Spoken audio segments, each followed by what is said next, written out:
It is 6:03, and I call the July 23, 2024 special meeting of the Franklin County Planning Commission meeting to order. Before we get into the meeting, I will turn things over to staff to discuss meeting format.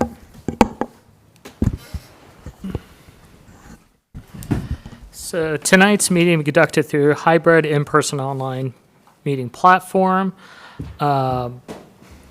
Let's see. Actually, all of our planning commissioners Yeah, are I know. here. I was about to say we're all pretty So, much they're all just pretty much skip here. down. But however, there is people who can comment online, so or through the email. So if you wish to comment or need clarification on public hearing item, please send us an email at planningquery@frankcountylaw.gov before the public comment period closes. Once public comment period has closed on said item, comments will not be included as part of discussion. To those intents, please remember to speak in the microphone addressing staff or public comment/testimonies. Will planning staff please call roll and announce whether or not we have a quorum? Mike Krause, Here. Melinda Didier, Here. Mike Vincent, Here. Remy DeRue, Mark DeRuiter, Here. Manny Gutierrez, Stacy Knifton. Here. Mr. Chair, we do have a quorum. Will staff in attendance please introduce yourselves? Derek Broughton, Planning and Building Director, Franklin County. Ryan Nelson, Planner 1. Aaron Gutterson, Planner 2. Thank you. I will now lead us in Pledge of Allegiance. Pledge allegiance to the flag of the United States of America and to the republic for which it stands, one nation, under God, indivisible, with liberty and justice for all.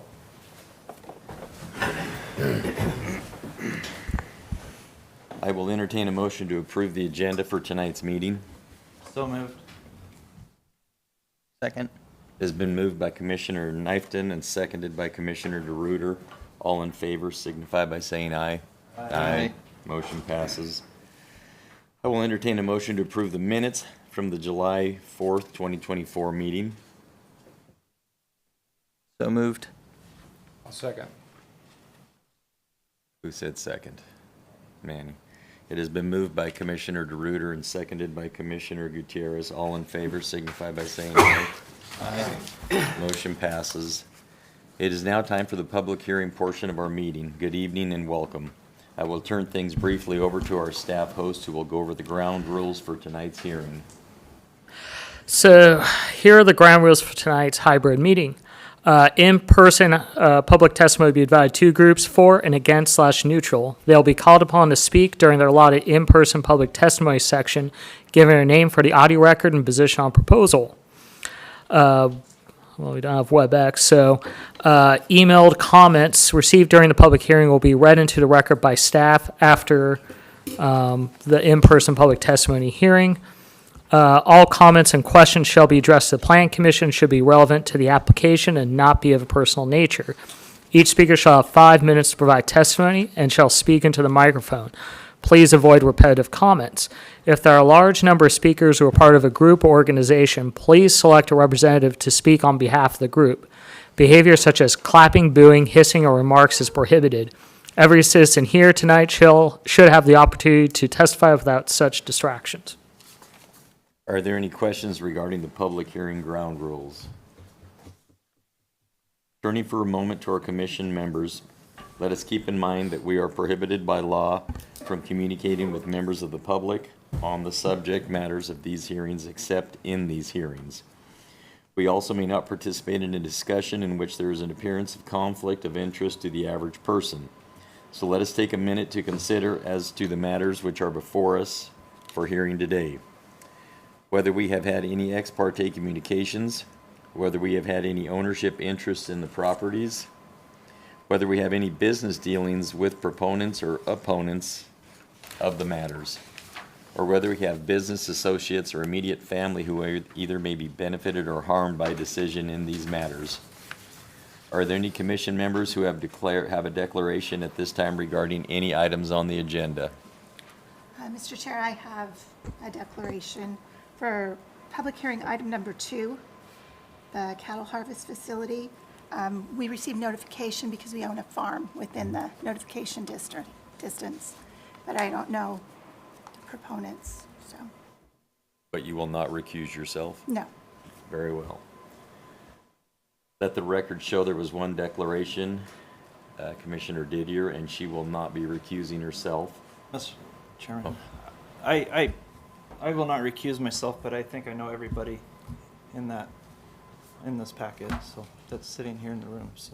Okay. But I don't have a business dealing that would be a conflict of interest, so. Okay. Is there anyone in the audience this evening who would object to any commission member hearing any of the items on the agenda? None? I'm sorry. Your issue was with number 1, or which agenda Number item? 2, same as- Number 2? Yeah. Okay, thank you. The order of the hearing shall be as follows. Planning staff shall provide a staff report. The commission may ask any questions of staff. 2, the applicant or applicant's representative's presentation. 3, in-person public testimony for, against, or neutral regarding the project. WebEx public testimony for, against, or neutral regarding the project. Email public testimony for, against, or neutral regarding the project, to be read in by staff. Final staff comments, clarification of public statements that occurred during the testimony portion of the public hearing. 8, close the public hearing and planning commission discussion of the proposed action. Are there any procedural questions before we begin the public hearing? Item number 1 is a public hearing for file CUP 2024-5, SEPA 2024-6. Is a proposal to allow for the development of a mining operation to extract available sand, gravel, and rock for commercial use. There is currently no address for the site. I declare the public hearing for CUP 2024-5, SEPA 2024-6 to be open at 6:11. May we have staff present the staff report, please? Thank you, Chair. As mentioned, this is a request for a open pit gravel mine. As mentioned, there is no current address for the site. The parcel number is 113160017. The zoning for the property is agricultural production 20, AP 20. Comp plan designation is agricultural. Property size approximately 800.06 acres. The location is south of East Foster Wells Road, east of North Capitol Avenue, and north of Pasco Colotus Road. The request, again, is to allow for the development of a surface mining operation to extract available sand, gravel, and rock for commercial use. Property owner of the surface rights is the city of Pasco. The mineral rights owner is Gary and Carol Maugan. Area to be used is approximately 200 acres over the course of a 50-year period. So this is the property in question. Okay, there's nothing on the screen. I didn't know that. I apologize. I wish somebody had let me know that. I would have stopped. I'm looking here, not up there.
Seems like we never have technical difficulties here anyway, so.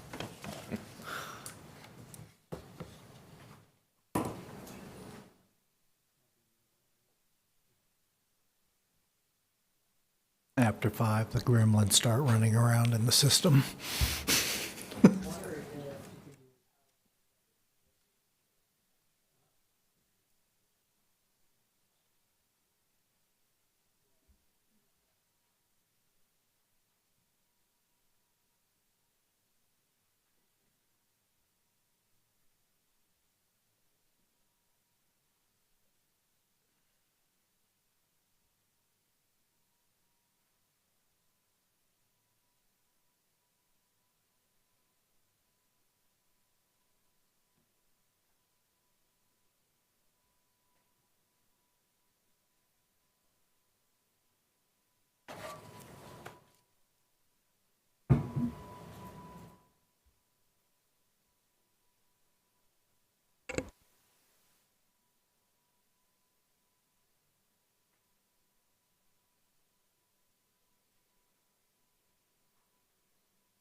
I can go on. It's just, I mean, we'll have to do it all verbally, I guess. This is an unusual issue. We don't normally, so I don't know what's going on there. If you look in your package, you're going to need to get your packet up because that's where the pictures are going to be. So the property, as mentioned, is located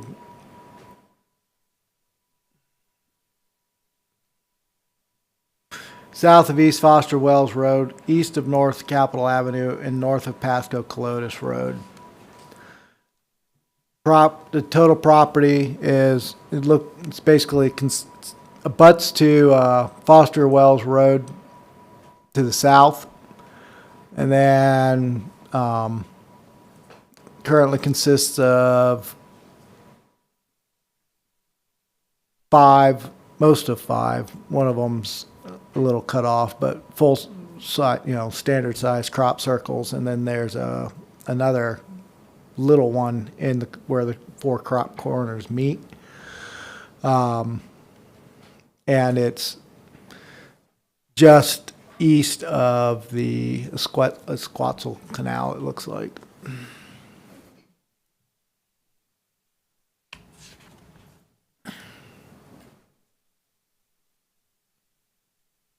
So on or about April 11th, 2024, staff sent notices to technical agencies, property owners within 1 mile in the Franklin County Graphic.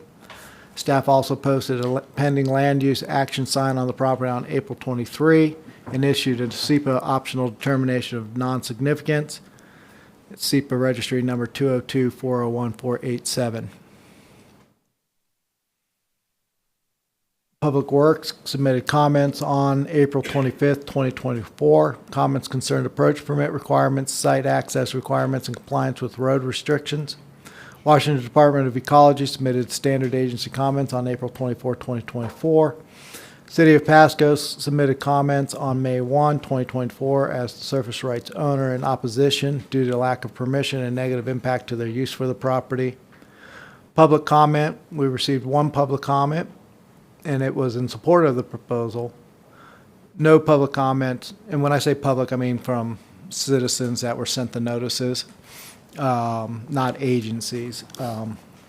Technically, I guess the City of Pasco's comment would be in that line too. No, there was an agency comment. Point being, the only one we got from the public was in support, none against. Application is for the development of an open pit mining operation. This particular use is listed as conditional use for the agricultural production 20 AP20 zone that the property is listed under.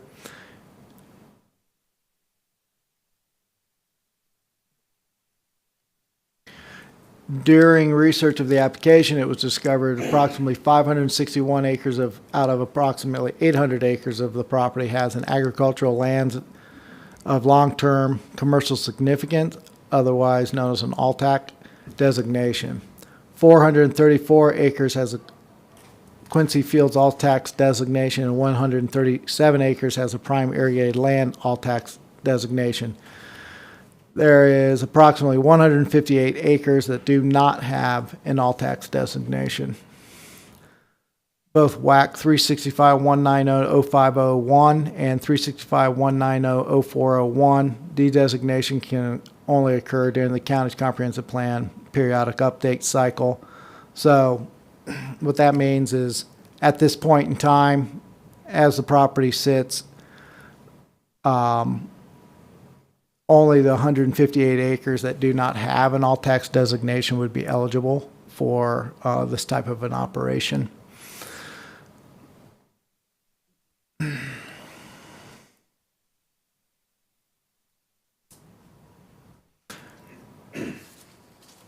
Franklin County Public Works brought to staff's attention that the main access road, East Foster Wells, is not an all-weather road and that there would be potential limitations on commercial vehicles based around fall cycles. If this is to be a year-round operation, the applicant shall coordinate with Public Works regarding the specifics of those limitations. And then, of course, Public Works also requires for commercial traffic to abide by any road restrictions. On May 1, 2024, the City of Pasco responded that they were opposed to the proposal on 2 grounds. Applicant did not receive their permission before the application was submitted, and potential negative impacts to the process water reuse facility, property as part of the ecology permitted land treatment system serving the city's industrial wastewater treatment facility, otherwise known as the PWRF. Staff then sent an inquiry to the Department of Natural Resources about obtainment of mineral rights and approval on DNR's and for mining operations. DNR stated in their response that both landowner and mineral rights owners must sign off on their application. Staff then pulled the item before it could be held at the Planning Commission regular meeting on May 7, 2024. In order for both the mineral right owners and landowners to come to agreement. As of this date, no agreement has been reached. Applicant has requested processing of the CUP move forward without an agreement in place regarding the surface rights issue. Staff is recommending that if this item is recommended for approval, the following conditions be placed on the approvals. No mining operation shall occur until such time as the applicant has come to an agreement with the surface rights owners regarding utilizing the properties for mining operations. No mining operation shall occur until such time as the access to the property is improved to the standard required for the accommodation of commercial vehicles as determined by Franklin County Public Works. Any proposed mining operations will be limited to lands without the all tax designation until such time as the other sections of the property have gone through the de-designation process. This also comports with the resource lands goals and policies as laid out in the 2018 to 2038 Franklin County Comprehensive Plan, where it calls for the location of non-agricultural uses in a way that minimizes the disruption of designated alt tax. In other words, alt tax in Franklin County take priority over any other use. The proposed use is in the AP 20 zoning district and is not in accordance with the goals and policies of the county development regulations and the applicable comprehensive plan as just discussed. These are the recommended findings of fact. The proposal will adversely affect public infrastructure in that it will interfere with the City of Pasco's water reuse facility. The proposal will not be constructed, maintained, and operated to be in harmony with the existing or intended character of the general vicinity. The entire area around there is designated agricultural land with agricultural operations, and the lands are generally designated as all tax. Location and height of the structure will discourage the development of permitted uses on property in the general vicinity or impair the value thereof. Due to, it's not so much the height, it's the location will interfere with the city's use of that property on the surface, and they need the surface. Operation in connection with the proposal will not be more objectionable to nearby properties. Mines, dust, farms, dust. It's not going to really make any big impact in that way. Operational machinery, that might be a little bit more. There might be more of that throughout the year, but generally speaking, it's not going to be. I didn't see anything that indicated blasting. And the proposal will not endanger the public health, safety, or general welfare if located where preferred or where proposed. If the motion is for approval, along with the standard CUP approval language, the applicant should comply with the requirements from the following agencies: Washington Department of Ecology and Franklin County Public Works. These are suggested conditions of approval. I keep forgetting you're not seeing the slides. Sorry. Franklin County Planning and Building Department. No mining shall occur until such time as the applicant has come to an agreement with the surface rights owner. No mining operation shall occur until such time as the access to the property is improved. And as mentioned before, we're suggesting that it would be limited to lands without the all tax designation until such a time as the other sections of the property have gone through the de-designation process. I'm happy to answer any questions. Also, I'm presuming that there are people here to speak on this matter. So. Have questions?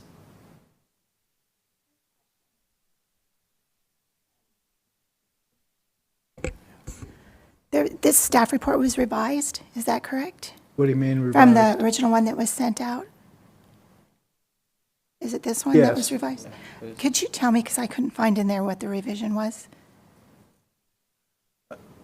At the time when that was produced, we weren't aware of the fact that the city and the mining folks weren't in agreement. We had been operating under the assumption that that had been addressed, or they wouldn't have submitted the application.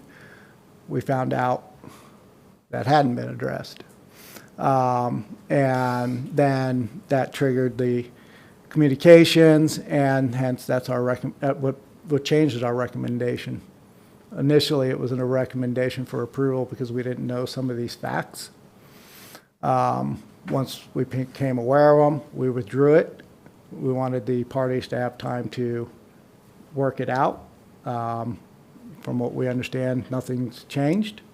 However, the applicant requested, which is their right, that we process the CUP. So we are moving the CUP at the applicant's request. And but that's what changed.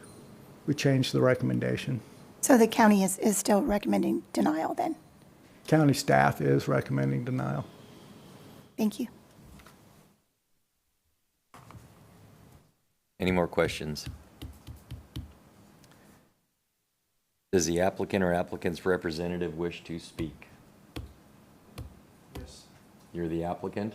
I am. Okay, come on up, state your name and address.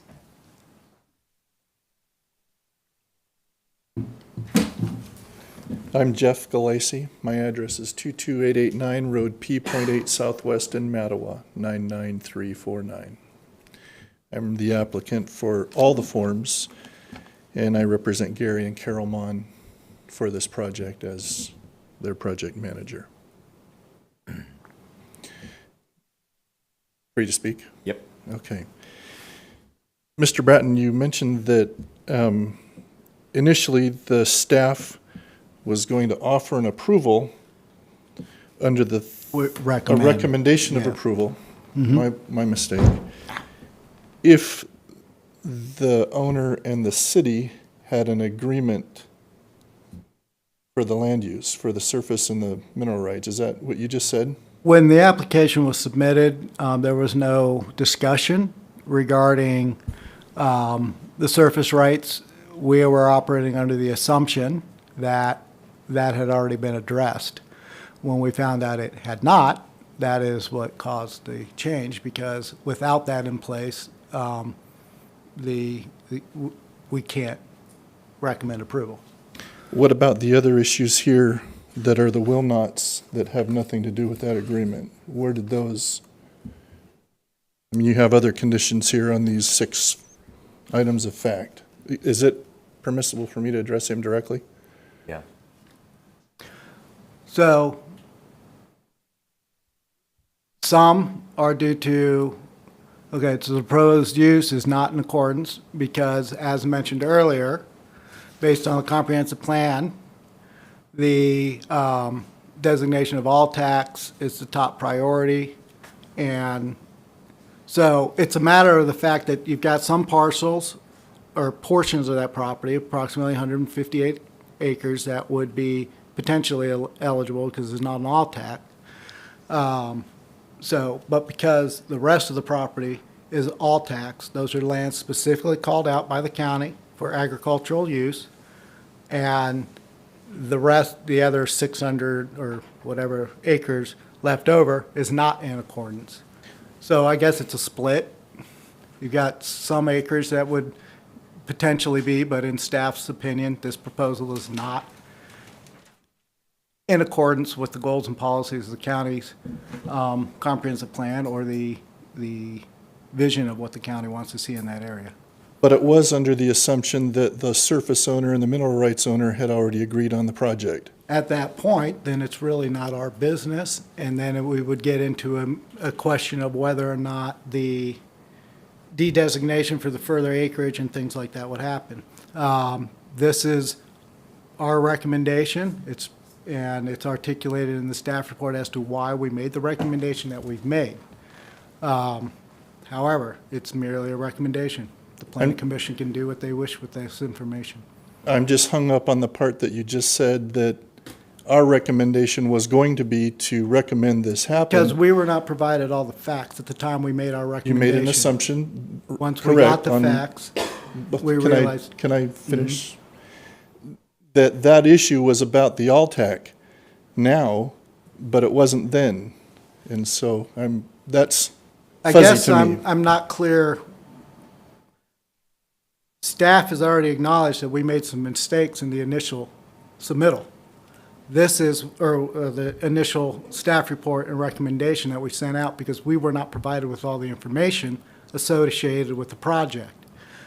When we got more information, it changes everything on the situation. What we were operating under was a false set of premises based on the application that we had received. And I'll address this group now that our opinion of the deed that came with these surface rights, that it supersedes, the deed for the mineral rights supersedes the surface rights, that it's an old deed, it's very strong, and it's been proven, and it's been tested. In fact, the land that we're talking about that the city of Pasco purchased, they acknowledged this deed of these mineral rights when they made that purchase, and they validated those rights. It's our opinion that that deed gave us this permission, superseding these other things. That's one issue that I want to bring up, and I didn't bring it up. It was you and I that met at the counter with Aaron. And if that's what I understand where you're coming from on that, but again, we're not deed people. We're I'm not lawyers. coming after anybody Yeah, for that. so- I'm just explaining what our position was and why it seemed inconsistent when you and I looked at the map and you showed me a piece that wasn't part of the LTAC that this mining operation could operate within, but now we're here with the LTAC being Because- one of the main barriers. That's a secondary. Your primary, because the alt tax can be addressed through a process, and you do have the ability to potentially start. One of the big issues, though, is that you have a surface right owner that's not in agreement with your proposal. Right. And when we discussed that with them, they told us, and we saw the ripple effect of how it is. This is not just an average farm piece. Correct. This is a facility and a site that has been approved by the state and various other agencies to allow them to do, and I will leave it to them to speak when they have the chance into the details, but basically, this is the ground they use to do whatever they do with the stuff that comes out of the treatment plant. Which is And if processing the that's- biosolids from human waste and distributing across the land. I understand that. And if that is, they, you know, again, I'm not going to speak to the city's position, I'll let them handle it. But that has to do with a lot of systems getting Sure. interfered with, because now they won't have that ability. And like I said, based on our analysis and what we're seeing on the ground, this is our recommendation. I got it. I just have two more. Just try to keep explaining your in Okay. favor ofs, and then we'll let the legalities settle out later. Well, the simplest form, and that's a good approach, is that the deed is strong. The deed has been proven in Why court. wasn't this settled before this meeting, if it was a strong and a done deal? Well, that's a good question. We didn't have most of this information just barely prior to the July 2nd meeting, and then that was canceled. And so we didn't have very much chance to go through all of that. But we have now. And it has been ongoing settling. We're in litigation right now with the city of Richland, defending these same rights. So we are on it. Maybe not as intense on the county, but we're focusing in pretty good. We retained legal counsel, and when the county received our letter from council asking for just the basis of putting our application on hold, instantly it went off hold. So there are some things that changed. I have one other thing here. In the detail here, it states that there's no gravel going on in the area. There's no other like kinds of activities, that it's all agricultural, but I do want to make a note here that, let's see if I can get the distances right.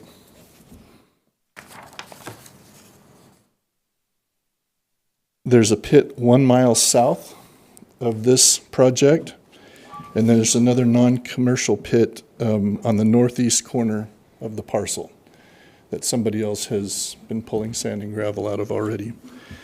I don't have any reason to debate. We're willing to follow all the guidelines that end up getting issued. We feel that we have a strong deed. We'd like to exercise the deed. That's the bottom line of it. The rest, if it needs to be, can be settled out by technicians that know the law better than we do. And understanding that we're not mineral rights experts, that is why if this is a decision where the recommendation is for approval, staff said to include those conditions with regard to it. Conditional use permits are strange. They're kind of a strange thing, and what I mean by that is often people think, oh, you've approved a conditional use, they can do it. Yeah, they can if they can meet the conditions. And that's what needs to be remembered about a conditional use permit. So our recommendation is denial because there's just too many unknowns in this situation.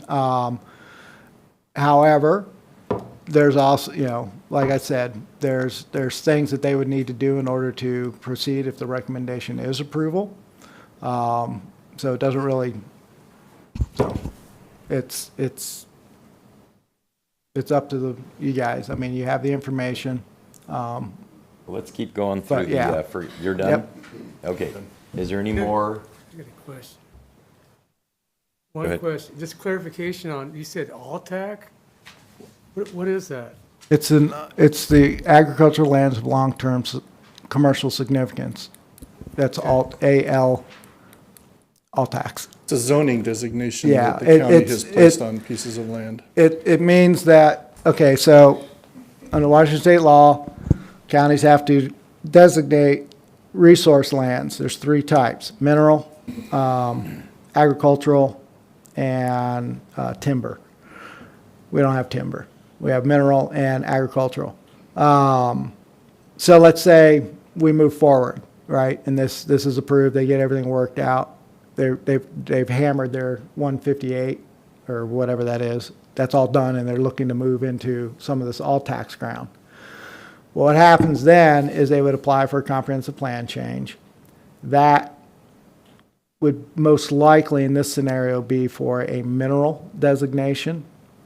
Once that occurs, then those lands would convert from all tax to mineral lands of long-term commercial. Now, they don't have a requirement or an obligation to do that in order to mine the stuff, but if they wanted to really like lock those in, they could apply for that, and that area would be converted to from all tax potentially, or portions of it from all tax to mineral resource lands.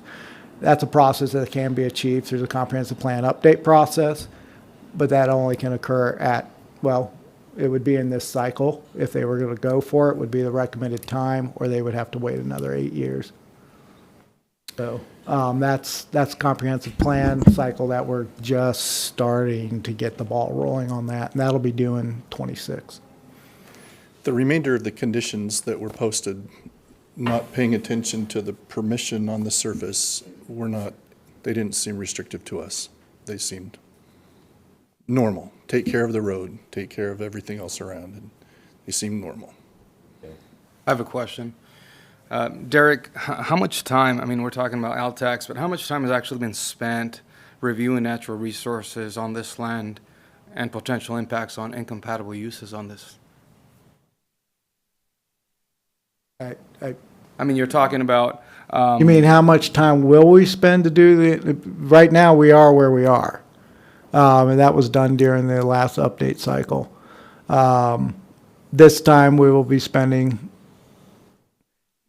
this update will be different and much more in depth, and there will be a lot of elements and a lot of land use analysis that I don't know to what degree it was performed before my time.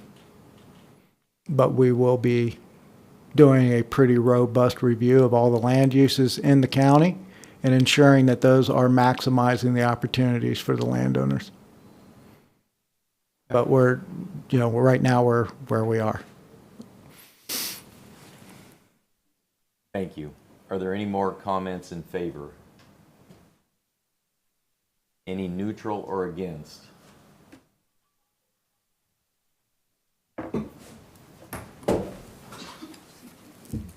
Mr. Chairman, Yes. Planning Commissioners, my name is Ken Harper. I'm a lawyer representing the city of Pasco. I'd like to speak an against position on this matter. Okay. My time starting?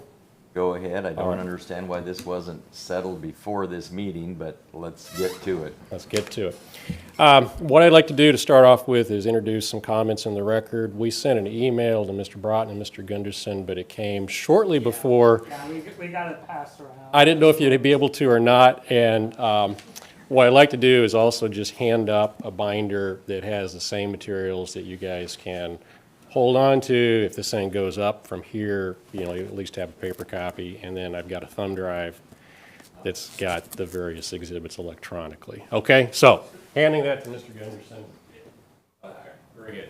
So, Commissioners, what I'd like to do is just kind of focus on a couple of the issues that are relevant to your decision. The first thing that is critical to understand, and Mr. Broughton's already done a good job of highlighting this, the City of Pasco is here tonight because we did not sign this application. We didn't join this application. We don't support this application.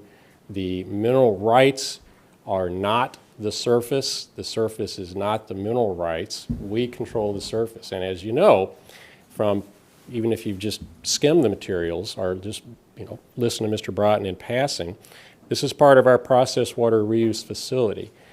I know we've got farmers, maybe some dairymen on the Planning Commission. That is a very intensively monitored and managed spray field operation. It has nothing to do with human biosolids, Class A, Class B, any other kind of biosolids. It's the city's processed water reuse facility.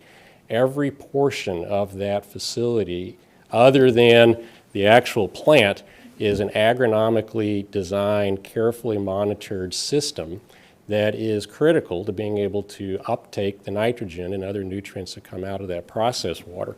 The reason that thing exists is because the City of Pasco cannot handle the kind of processed water that agricultural producers in this region generate. We have millions and millions of dollars of users of that facility, many, many millions of dollars of investment online, and that will continue to be made in reliance on that facility. A few facts for you. That facility has 14 center pivots. It's about 1,900 acres. I wish Mr. Bratton had been able to get the slideshow working, but if you take the time to look through the materials we've submitted, you'll be able to locate the various center pivots that constitute the entire spray field. I just want to communicate effectively to you folks that all of those things are part of the agronomically designed, engineered system of managing these nutrients. There is not surplus land acreage for Can I these interrupt crops. here for a minute? Please go right ahead, ask your questions. Is this the point, though? He says he has rights to do whatever he wants. I don't care where the water's going or what it's going to do.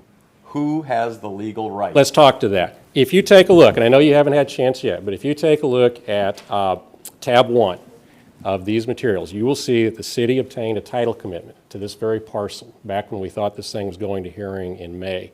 In that title report, you will see that the fee owner of the property is the City of Pasco. In the assessor's records, you will see that the city is the 100% owner identified by the assessor's records. Also in that title commitment, you will see a number of deeds that go back 50, 60, 70 years. I've studied that title commitment very closely. You will not find a mineral rights deed that is in the name of Gary and Carol Mon or their sometime operating business, Saddle Mountain Minerals. So Mr. Glassie says they have a very strong deed. I represent to the commission, it's not in this chain of title. Not there. So I understand that Mr. Mon and his associated businesses own a lot of mineral rights. In fact, I'm the attorney representing the City of Richland in the case that Mr. Mon alluded to. We won summary judgment in that case granted by Judge Rice on September 19 of 2023. It's pending before the Ninth Circuit Court of Appeals right now. Judge Rice did not find that Saddle Mountain was in a position to control the surface as to the City of Richland. I say that only because Mr. Glassie brought it up. Every mineral parcel may be different. And so I want to, not give a false impression to the Planning Commission tonight. The bottom line is whatever that deed says, it's not in the record.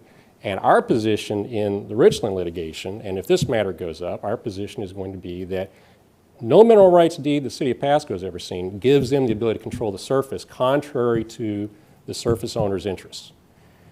All right? I mean, that's our legal position. That's what we'd be arguing. I've cited a little bit of case law in the materials that are before you tonight.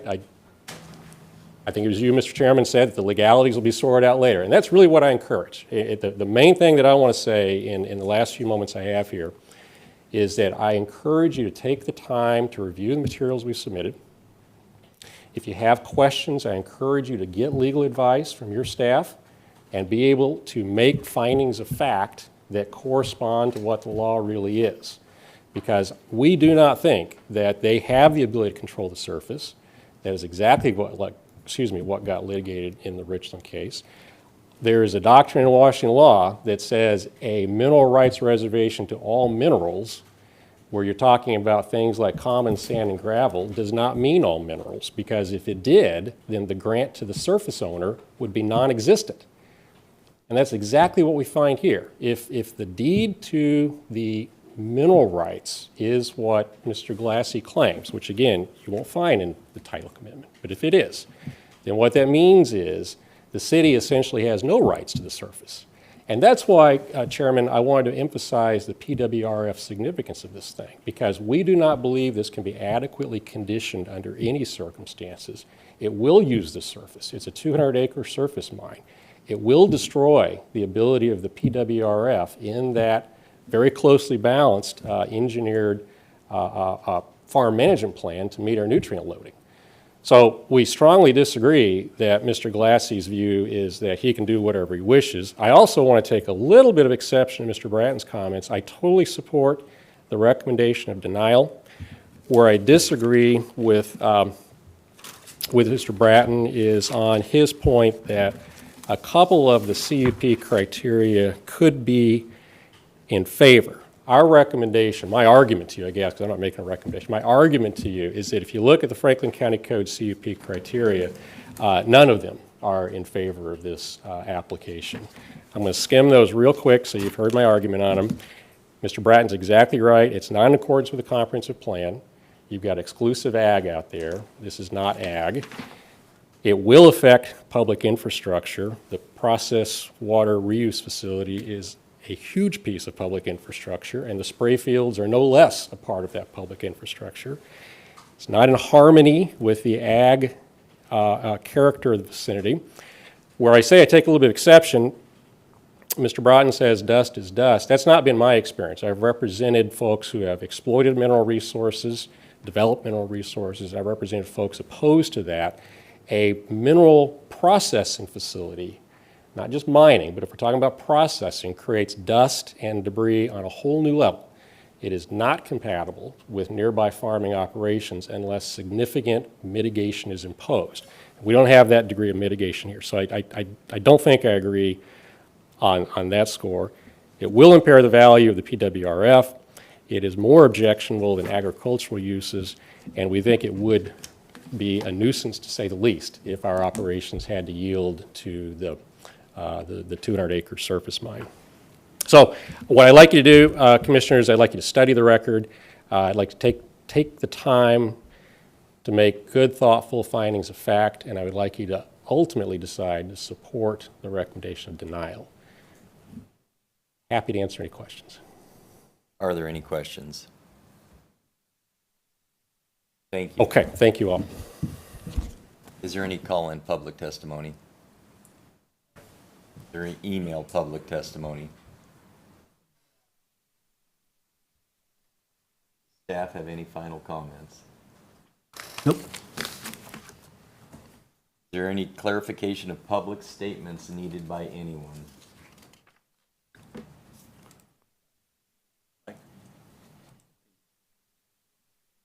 Perhaps just one in response. Thank you. Sorry. No, just we don't know what those will pick up. We needed to make sure it's on the record. We did submit a SEPA application in its completeness, and it was reviewed and issued a determination of non-significance, which addresses dust mitigation, light mitigation, all the environmental impacts that our operation might have, and we agreed to all of it. Actually, it's an optional DNS, which means that that's what I used to call up in Arrowhead Heights a preliminary DNS. It means that this is what we think the case is. Then we get the hearing and the comment, and we make the final determination following this hearing. That's what the optional DNS is. Second. That's all I wanted to say. Okay. Thanks. Yeah, so, yeah, it's a SEPA optional ODNS, which that basically says, we think this could be a DNS, but we're waiting for comment to find out if that's the proper thing or whether there's additional mitigations or conditions that we need to implement. That's why it is an optional DNS and not just a DNS. Okay. Is there any, okay, clarification? Okay, the public testimony portion of this public hearing for CUP 2024-5, SEPA 2024-6 is closed. Is there any discussion amongst the planning commission prior to entertaining a motion? I guess I'm kind of following the same lines I think you are. It seems like there's a lot of background work that needed to be done before this got before us. I don't even understand why this is here. It seems like you guys should have gotten to a fight before this ever got here. And then if something can happen, you bring it here. We're gonna make a motion, we're gonna move something, we're gonna do something, but you guys got a lot of work to do. Either way we decide, Yeah, there's nothing done. Yeah. I understand you're putting your application in, you're going through the paperwork, but this is a hard one for us. Okay, I have a question. go ahead. Maybe it's just out there, but it's kind of confusing on it. Was the city of Pasco unaware that this was being proposed? Is that what the main issue started out? Is that? Yes. When did you find out about this? Prior to the May. They sent it on May 1. They sent what? When did they? That's when that's the same day that they found out is the same day they provided us comment by the end of the business Okay, day so that when day. you sent them something is when they found out. I'm not sure exactly when they found out, but it was before the, Okay. before the hearing. So is it, am I correct in saying that the applicant misled the planning department when they filled out their application? I wouldn't say that. Okay. I think that's much too strong a statement. Sometimes people. It was an omission, an inadvertent omission. I can't speak to whether or what. All I know is that we weren't aware of that information at the time, or at least the, There was a spot for your signature and you did not sign. Who's the city of Pasco here? You three. You did not sign the application. No. Was there a spot for them to sign the application? well, yeah, the landowners they would, They didn't sign it. no, they have a, No? I don't want to argue out of turn, but you will It's a have yes all or that no in my question. material. You'll have all that in my material, okay? Well, I want it There's now. Did there's you no guys city sign passport it? signature. No, Okay, sir. good. No, sir. All right. no. Any more it's- questions? It's all signed by the. I will Gallagher. entertain a motion. Mr. Chairman, I would move that we forward to the Board of Commissioners a recommendation of denial for CUP 2024-05/SEPA 2024-06 with 6 adopted findings of facts and 10 conditions of approval. I'll second that motion. It has been moved by Commissioner Vincent, seconded by Commissioner Didier, that we forward to the Board of Commissioners a recommendation of approval of denial for CUP 2024-05 SEPA 2024-6 with 6 adopted findings of fact and 10 conditions of approval. There are no conditions of approval for a denial recommendation. Gotcha. Okay. Roll call vote, please.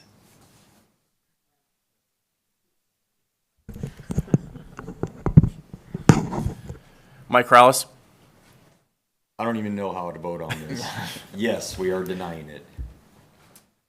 Melinda Didier, Yes.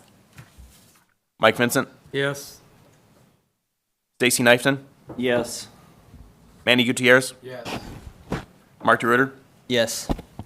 The motion for denial has been approved. Okay. Item number 2 is a public hearing for file CUP 2024-8, SEPA 2024-10. Is a proposal to allow for the construction and operation of a cattle harvest facility. The location of the proposal is within the agricultural production AP 20 zoning district on parcel 122-700-015. I declare the public hearing for CUP 2024-8, SEPA 2024-10 to be open at 6:59. May we have staff present the report? Thank you, Chair. The property currently has no citrus address. Clarification, we do not have this thing working yet. Oh, yeah, that's still not, this just ain't So gonna we're happen. done? huh? Okay. Okay. So the property is parcel number 122-700-015. Zoning is agricultural production 20, AP 20. Comp plan designation is agricultural. Property size is approximately 92.85 acres. The location is west of US Highway 395, east of Kent Drive, north of Ferguson Lane, and east of Langford Road. The request is to allow for the development and operation of a cattle harvest facility. The property owner is Nina Lundgren. The applicant is Cody Hossett. I probably just butchered his name, and I apologize. Of Lone Crow Meat Processing. The area to be used is approximately 6,000 square feet for the proposed facility. The total does not include the area for the septic system or the effluent, so that's the facility footprint itself. Okay. So, the property is this is hard to do without the vicinity map being visible. Do you all see you're to the page in the thing with the map? So you're seeing the property. It's outlined in red. It's to the west of 395.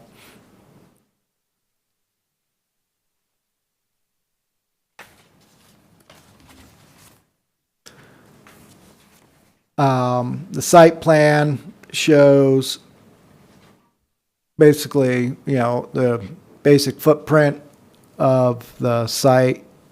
That's the 6,000 square foot, the top box. Then you see that line running down, and then I believe that's the lagoon or the septic field.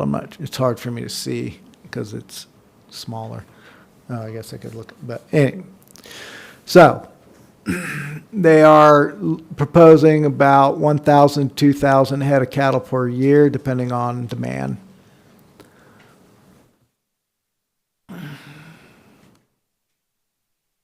On or about May 30th, 2024, staff sent notices to technical agencies, property owners within 1 mile in the Franklin County Graphic, posted a pending land use action sign on the property on May 30th, 2024, and made a SEPA determination of non-significance.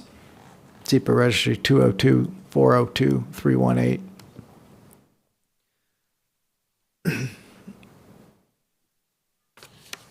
So as mentioned, it's cattle harvest facility, an AP 20 property with 6,000 square foot facility, plus the septic system. So that's the drain field and the actual tank and the drains and all that, and an effluent lagoon. For this type of facility, as provided for in FCC 1710.040, a conditional use permit is required. Now, cattle harvest facility, we don't have that listed, but what we do have is slaughterhouses and stockyards. Closest equivalent. The reality is that's the new name for a slaughterhouse.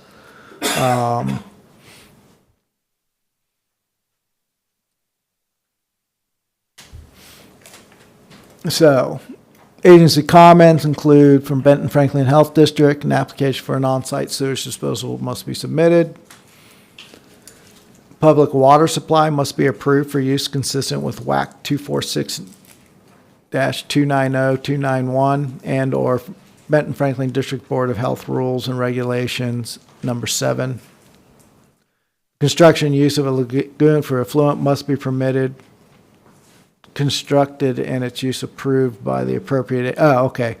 We don't mean to be saying that it must be permitted. We mean that they must get permits from the appropriate agencies associated with that type of a of a pond. And then appropriate permits from the USDA must be obtained for the use as cattle harvesting and processing facility. So these are all from Benton Franklin Health Districts, their comments.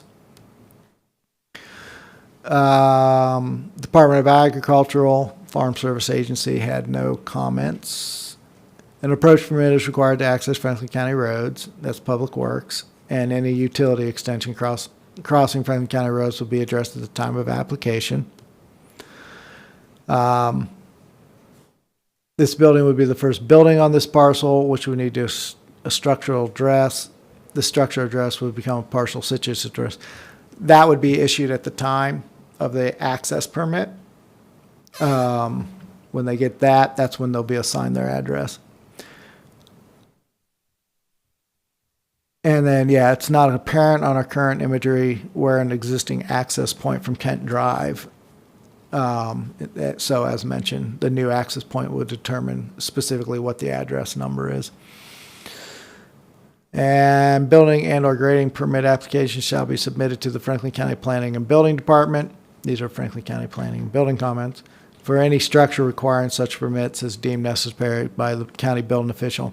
For example, any buildings would require permits, but say cattle fencing, no, we don't require permits for that. How they design or lay out their cattle containment yard and stuff like that, no permits required as far as a building permit.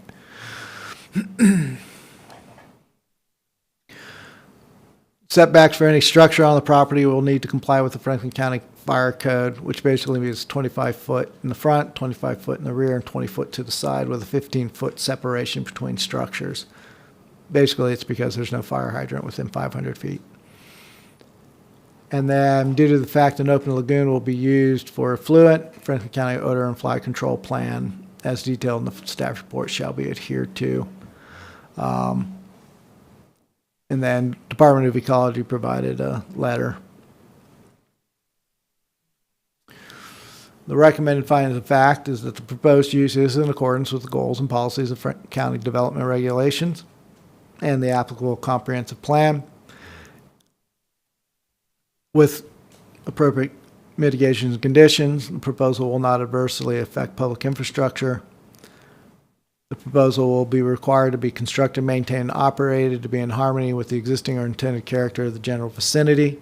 Location and height of the structure and site design will not discourage the development of permitted uses on property in the general vicinity or impair the value thereof. Again, this could become that.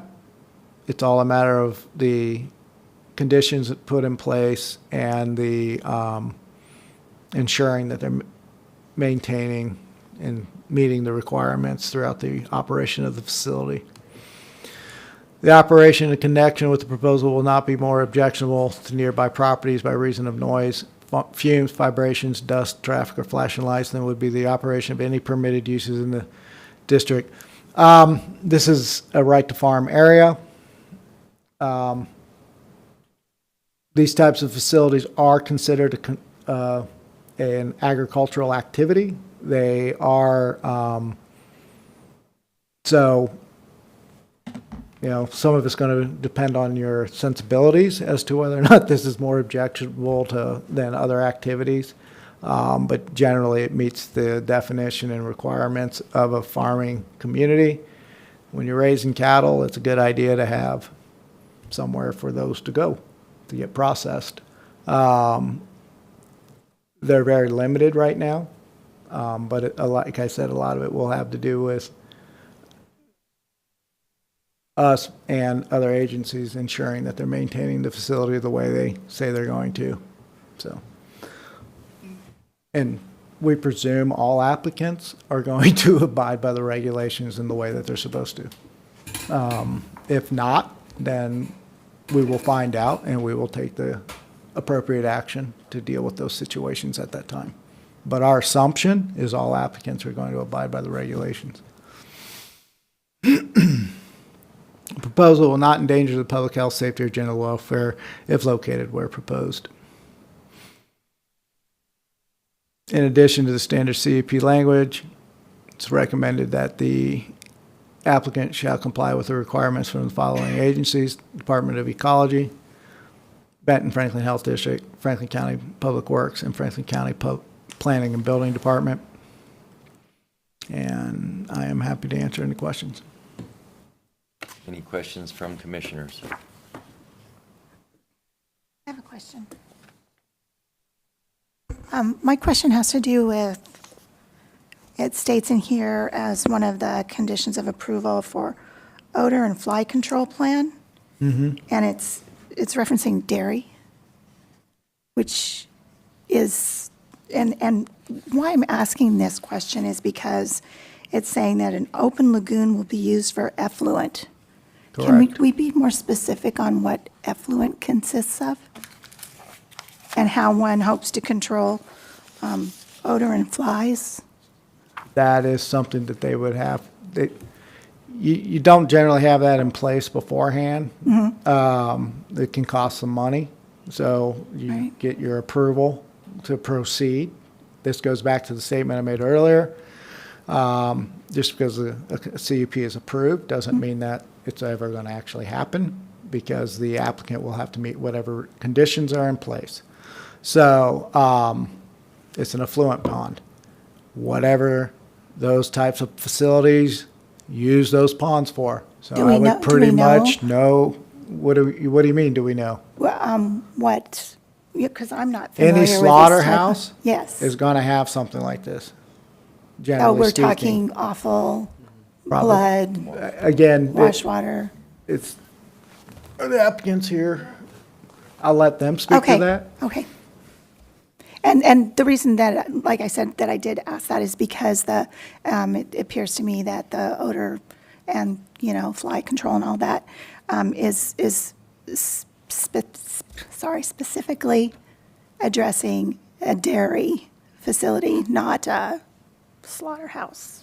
No, it has to do with anywhere that you got a bunch of animals standing around making messes Right. that are going to attract flies and odor. We can implement that. It's just that all dairy facilities require that. Not all of the cattle facilities are necessarily going to require that, depending on what their specific application or use.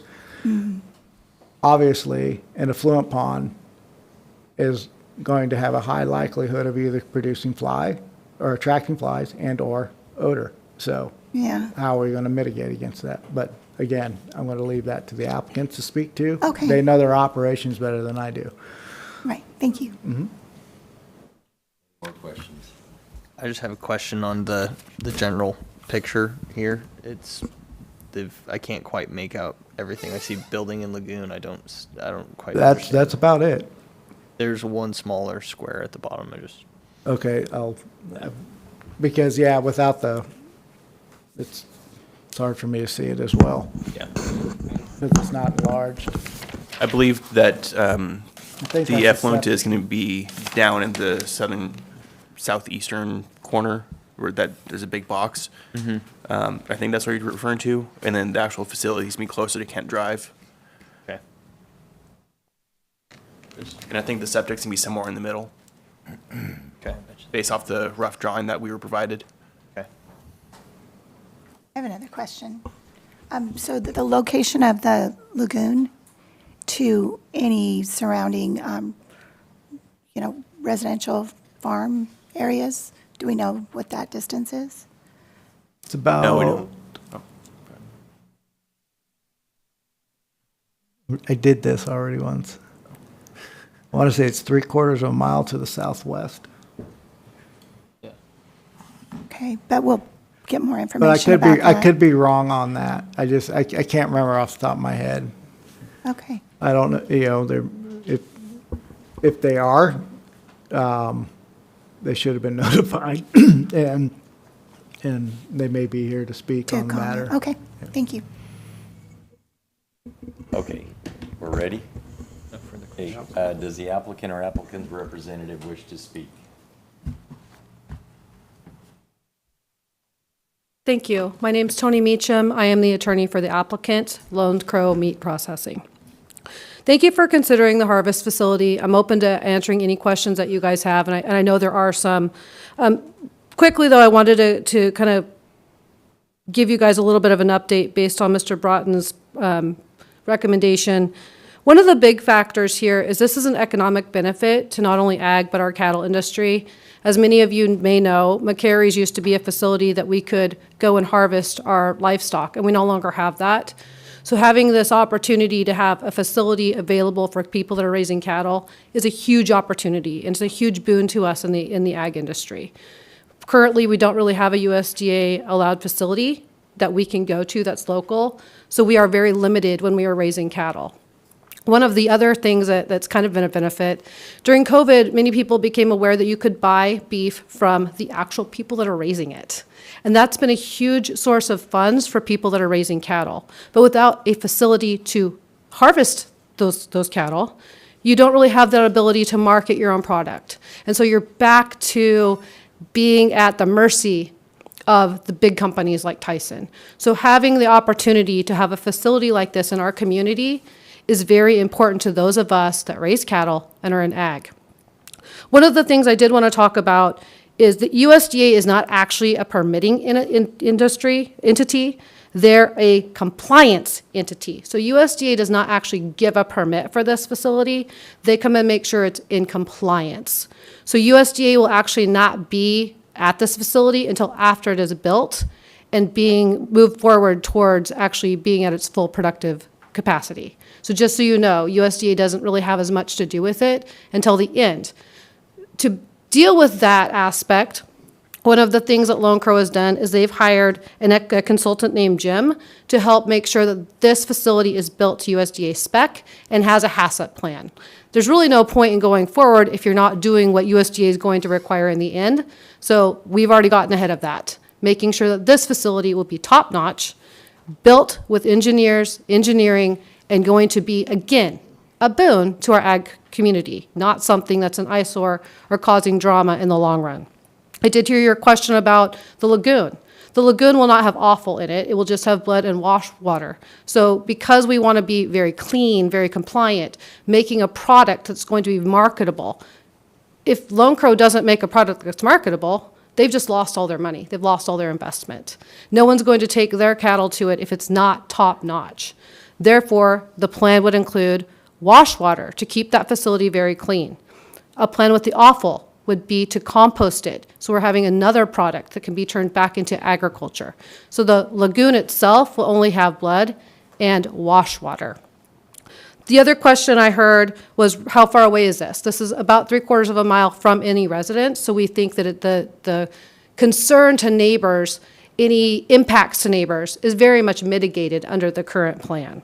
Also with the topography, it's also mitigated. You're not staring at it. You're not looking at this.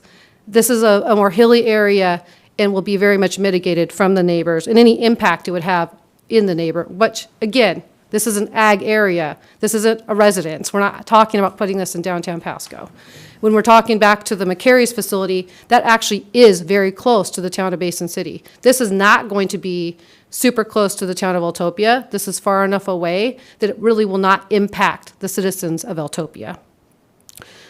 Again, ag activity, this is already an ag activity area. This adds a benefit. I don't want to harp on that too much, but I think it's very important for everyone here to understand the impact this could have for people that are raising cattle in our ag community. It can have a huge impact. And I'm very much in favor of hoping that this board will take the recommendation of the county and move this forward. Are there any other questions about this application? Is your composting facility going to be relatively close to the residential area that's 3/4 of a mile? No, it will not be. The activities are going to be at least 3/4 of a mile from any resident, just to keep it away. I mean, we don't want to have drama with any neighbors, so it's very important to use that buffer. Has the facility been operating prior to the application of the conditional use permit? Yes, it has, and under law, it can. So there's also a feedlot at this location, and any time you've got cattle on your location for over a certain period of time, you're able to harvest those cattle at that location. So yes, it has been in operation and legally could be in operation. The process here is to make sure that this is a USDA inspected operation. That's the key. If they were just going to go with Washington State Department of Agriculture, they could continue as is. But again, to to sell meat to the consumer, you have to be USDA. Thank you. Any further questions? Thank you. Just one way to look at the USDA in this situation, kind of like the health district. A person builds so a person builds a restaurant, right? It's not until the end that the health district comes in and looks at it and says, yeah. So you're not going to get approvals or anything like that. From what I understand, and please correct me if I'm wrong, what happens is the USDA will either depending on the facilities and stuff, sometimes they have a person that they're there all the time. Most of the time, they'll do random or scheduled inspections, and then that's kind of how they police the facilities. I had another question. Sorry, just occurred to me. I noticed in the application that it said 1,000 to 2,000 cattle could change depending on They would be limited at 2,000 based on this CUP. So it would be limited to 2,000. Correct. We would have to ask to a new CUP if we wanted to increase over 2,000. Because it doesn't specifically say that. It just says, it doesn't have that limitation in there. So They say 1 to 2,000. That's their ask. 2,000. That's their limit. Okay, because Because if they were doing 5 and they were going through, okay, that's probably an exaggeration, but once you hit the threshold for the CUP, Right. that's just, it's, understood that it would kick in a new one. However, it does, it's ambiguous to me. well, the they way say it's 1 written. to 2,000, so 2,000 is the cap. That's how we do it all the time. People go, I'm going to do 500 head. I'm going to do this. I'm going to do that. It's on the site plan is where they list the 1 to 2,000 head as their target. And hopefully, if this facility is successful, which, again, you're not going to invest this kind of money if you're not hoping for that. Eventually, it would be up to that number. But obviously, to begin with, you're not going to start out at that number. That's the hope. That's the dream. That's the reason this is being built. Yeah, I was just curious because it says approximately 1,000 to 2,000 head of cattle per year, which could change depending on demand. That was the ambiguity that I was talking about. Oh, okay. Yeah, they said 2,000. That's the limit they're going to have. Thank you. Is there any more public testimony in favor of the project? Is there any public testimony neutral or against the project? Come on up.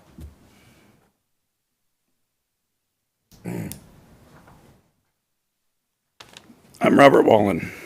Some of the things that were just said here as in proximity of directions and what and where this will lie, it's not 3/4 of a mile. It's on my fence line pretty much. Pretty close to my home where I farm. I've been here for 26 years. Never, ever did I think I would have a slaughterhouse move in. He's been permitted for WSDA mobile kill slaughter. Well, he become a stationary slaughter. So him becoming a stationary slaughter with a WSDA permit mobile slaughter to slaughter an animal went across to what the WSDA gave him a permit for. And if you need to get a hold of the person that's ahead of the WSDA, I have her number, and she would be gladly to answer any of your guys' questions of what he's done. If you want me to hand these pictures to you of beans you have nothing up here, you guys could, this is what I've been dealing with. You guys all want to say the county road's fine? These all the same road? Oh, they're different. Those Okay. different pictures. That's on my fence line. That's not going on the property of Nina and Bob Lunger and, but those there, if I'm going to see that, what tells me he's going to play by the rules with the USDA? There's guidelines. He didn't go by the guidelines. He's been shut down. He had to, well, it even shows here in his pictures. That rail that holds cattle, Yeah, that was supposed to be removed. It's not stationary.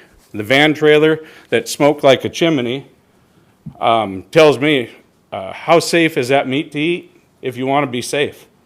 And when you see carcasses laying on the ground, and I drive by there, I farm on both sides. I have farm unit 99 that was broke out from that unit when I bought it from Bob Lundgren in a sale.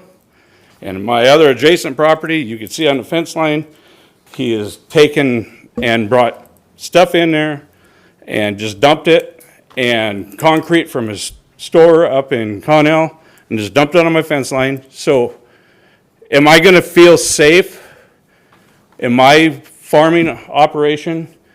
What if my end gun shoots over the top and sprays the shed when he's killing USDA approved meat facility? Am I gonna be liable? Yeah, granted, he says it's egg, everybody else saying, I understand, but this has become a commercial building in the country on a county road that North Franklin School District will not even come and pick the people who weren't here, my neighbors that moved in, Martinez's. They have to run their children out to the paved road because North Franklin School District won't even come down Kent Drive because it's too dangerous. I had to run my children out to the road back in the day when the road washed out going to Bob and Lane and Lundgren's, that I rebuilt the road because the county couldn't get off their butts. And so I opened the road up so at least we could get traffic down and Bob and Nine out. And this is what I'm saying. That, if he's not gonna play by the rules, why would he do it by getting a USDA approved permit? I mean, do we have an environmental impact statement? I mean, we have to have some kind of guidelines before something goes any further. Yeah, we could build a building, he could give that permit to throw a building in. Then I gotta look at a building, what if it doesn't work? I've got to deal, I mean, you see the crows? That's not Lone Crow. I've got a circle that I couldn't figure out why it kept stopping. I got 15, 20 crows sitting on a circle. And if you guys know anything about irrigation, the Ranke has a control line, and those crows will get on it and pop that right out of the spring, safety out. So my irrigation, I've got to do everything to protect myself. Cow hooves from a slaughter. Mrs. Didier mentioned, what do they do with the carcasses? Are they going to bury a hole? Are they going to dig a hole? What are they going to do with the carcasses? I mean, you only have so many. If you have 2,000 head, there are going to be a lot of bones in the ground. Where are they going to put the bones? 2,000 head, you've got, besides the blood, you're going to have manure running when they're slaughtering them animals from the guts. So is he going to play by the rules and guidelines, or am I going to have to worry about this the rest of my life that I lived there and try to farm doing my farming practices? Is it fair to me as a neighbor? I don't know what else I could say, but if I have to change my farming practices, we're living in a wild, wild west if we okay something like this. There are better areas, facilities. Heck, they could put it in Connell and they got sewer systems right there. Go ahead, run the offal through the sewer system. Mesa's looking for places. I mean, they got ground they could they got sewer system. Here, we don't have a sewer system. Groundwater, how much water are they going to take out of my groundwater? Where my drinking, my granddaughters, my grandkids, my neighbors. I mean, where does it end? So he wants to go to 2,000 to 3,000? Or what if it's a flop and then somebody moves in there and I've got a sitting mess there? Oh, but yet he's got a building, he's USDA approved, he could still kill on the side and go WSDA. I mean, it's a wild, wild west is what he could do. So, I mean, permit this, and I don't know. I mean, you could say the county road's good, or your proximity of location. Nah, it's way off. Because I live there. I see it every day going to my 2 different farms. I got a feedlot down the road. We drive by it quite often. And those pictures you seen, I don't know if you all seen them. That went on. That's another thing. Hogs. How many hogs can we kill here? He had hogs in a pen overnight. He's had cattle sitting in a pen overnight. You're supposed to kill the same day. I mean, is that proper for the animal? Is that proper for, what if I have my grandkids with me? Oh, Papa, why are those cows in there? Oh, they're gonna get their heads cut off. No, I'm not gonna say that. No, those cows are being prepared to be slaughtered outside, and when they see those pictures I showed you of the blood, the guts, or whatever else is out there. So, I mean, is he gonna play by the rules? I'd be fine with it, but I don't know if he will, because, Mr. Walden, I'm going to stop you there for a second. sorry, I rambled. What is your proximity, those pictures that you showed right now, what is your proximity as far as where your residence is to that fence? My residence is, if you want to go northwest, it's about a quarter of a mile. Okay.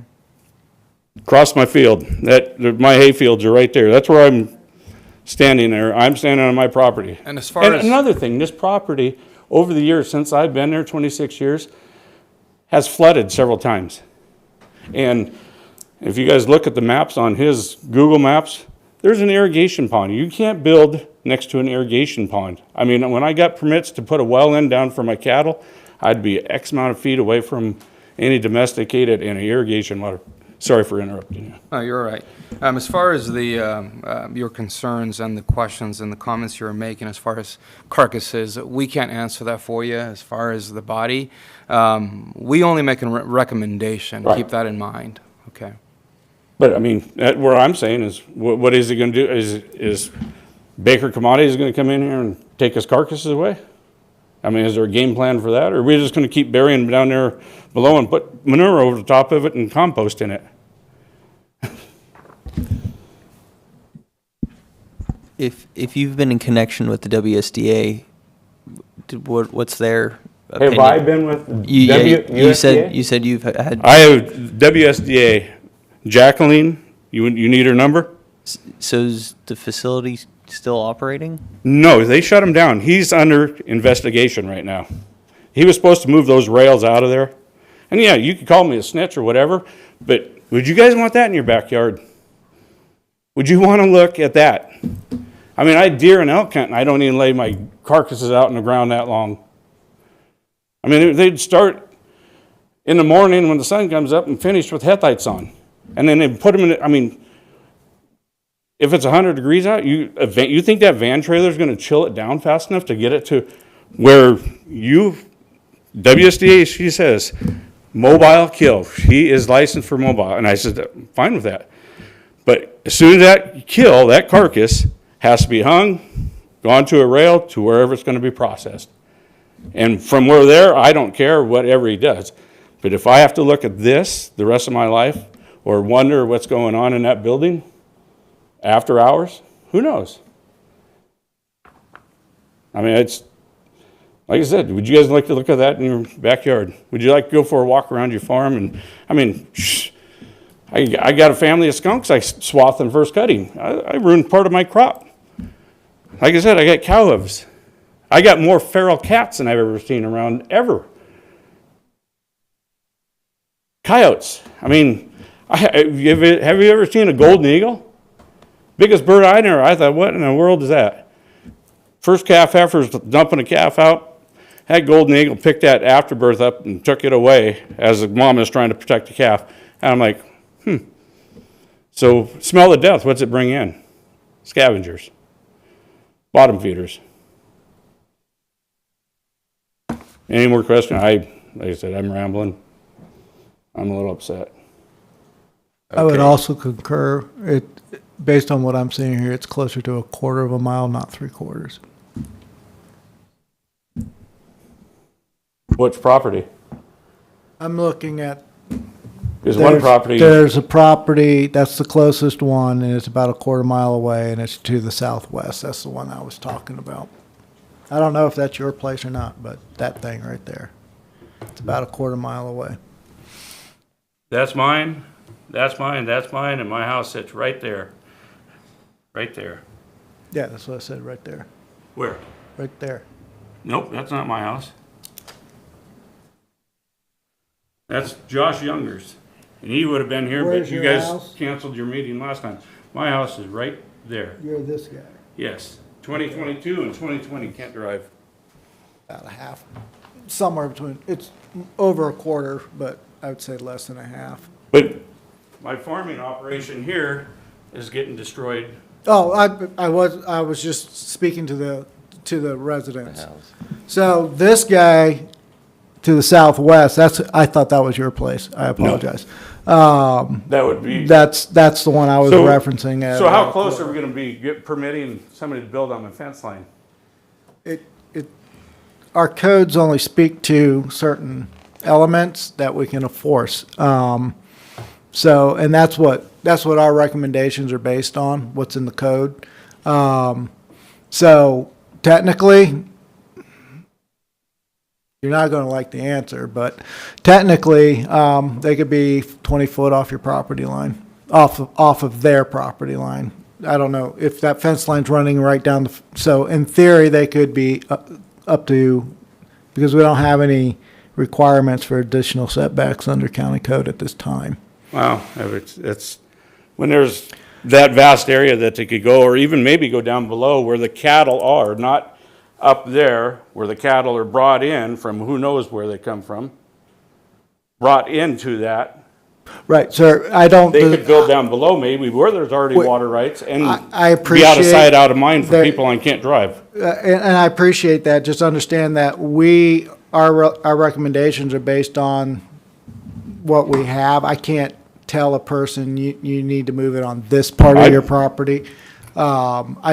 I'm just saying, so I understand. that's where our recommendation comes from. Our recommendation, and as I mentioned early, we have to operate under an assumption of legal adherence. I can't assume Okay. that everybody's going to be, and by law, we're not allowed to, frankly, it gets a little strange when you can't even, I can't even, let's say I've got a developer, right, and he's building a subdivision, or he's applies for a subdivision, and that subdivision goes completely sideways, millions of dollars lost, blah, blah, blah. Then they come in and they apply for another subdivision.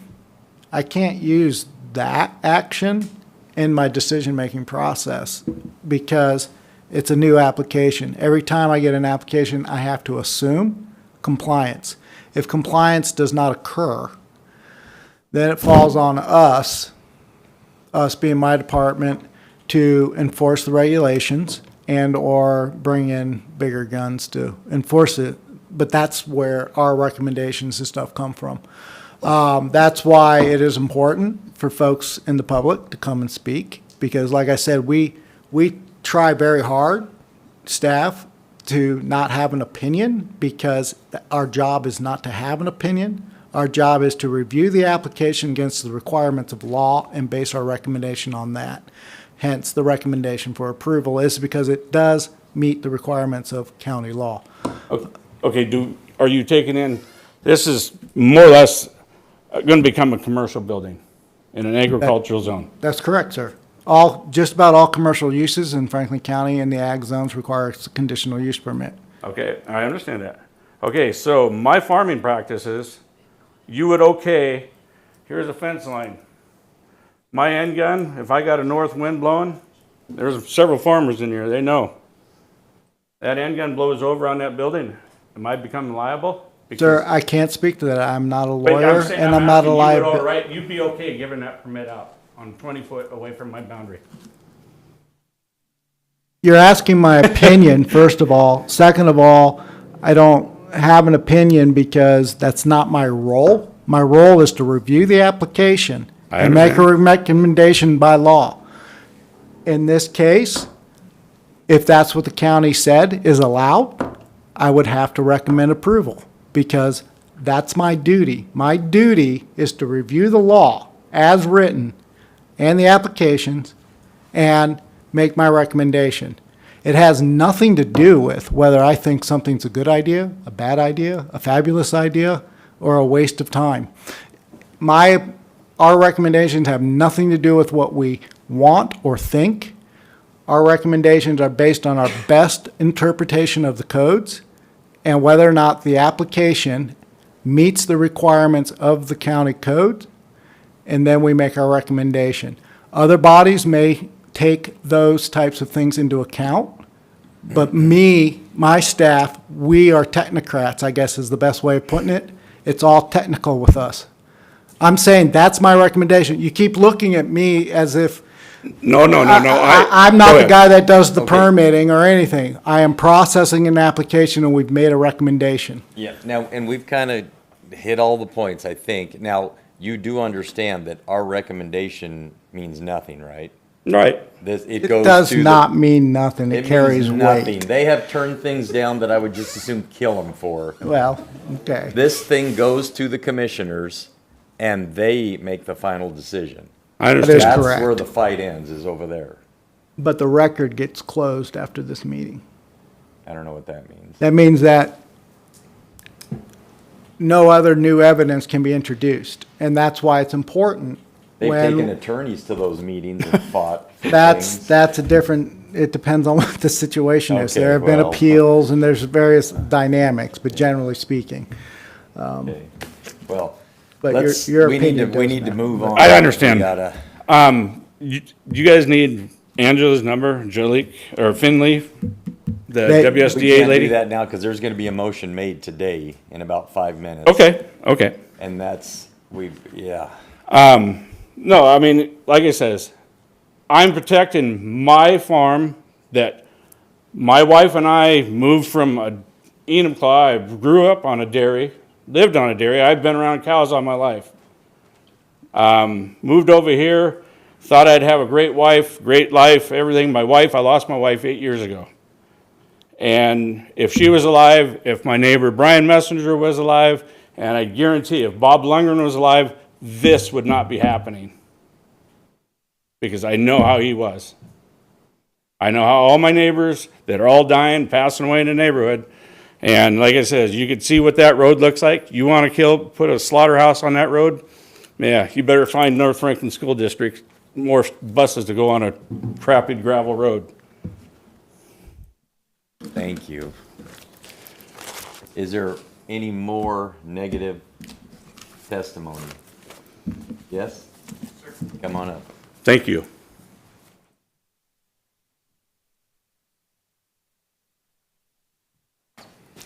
Hello, my name is Dave Hardy.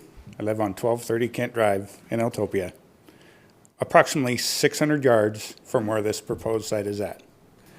I first and foremost want to tell everybody here, I am not opposed to somebody being an entrepreneur. I'm all for somebody taking it into their own hands and moving forward and making a life for themselves and their family. That is important. Nobody should be pushed down for that. Number two, a lot of this information that's in this packet that I'm reading is false. There's a lot of misinformation. I think my recommendation, or what I was trying to get at, I think an EIS needs to be done. My house, from where this was proposed, is 600 yards. Josh Junger's line of sight from his house, where this is proposed, is less than 200 yards. There's a board member that has a house that's not even a half a mile from this location. We have other houses that are well within that 3/4 of a mile. The mere fact that that information was presented to you initially, there's a lot of wrong. It talks about soil. The soil is sand. Has anybody been out to that site? The scab ground, the basalt rock, that's not sand. You want to talk about pond water? It asks about water, standing water. There's standing water. There's standing water that's on the other side of the gravel road that's less than 50 yards. 3 weeks ago, that irrigation pond flooded the county road. County doesn't maintain that road very well. They don't have the funds. The thing that people don't understand either, that road is a maintained portion of a county road, supposedly. The speed limit on that road is the same as it is on the pavement. It's 50 miles an hour. You have houses that are there with kids. You have livestock.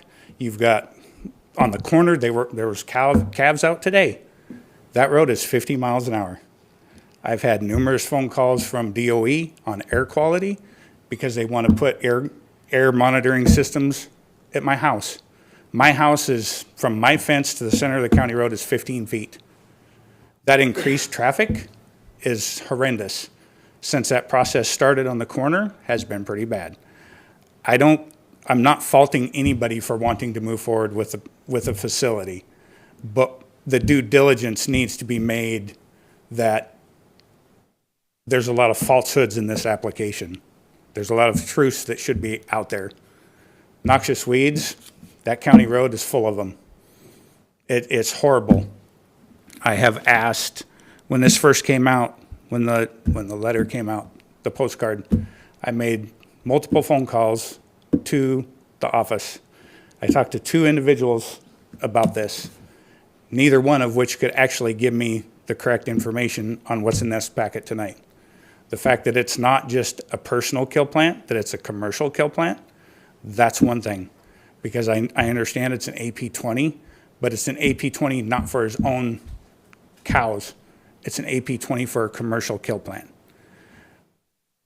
My concern that I have being that close to the facility and why I'm asking for an EIS to be done, he's going to tap in and pull out 5,000 gallons a day is what quote unquote this paperwork says. Who's to say that's not pulling off my aquifer for my home, for Josh's home, for the other 5 homes that are close? We can't take that into account. But Those are done by other agencies. I understand that, but it's all part of the property value that decreases because now you have a kill plant 600 yards from your home. There's a lot of things, and I get it, I understand. Unless you're actually out there and you look at it, you don't understand. Because I can tell you this would have never have gotten as far as it has if somebody was familiar with that area. And that's about all I got. And I appreciate your time and thank you very much. Thank you. Any more comments?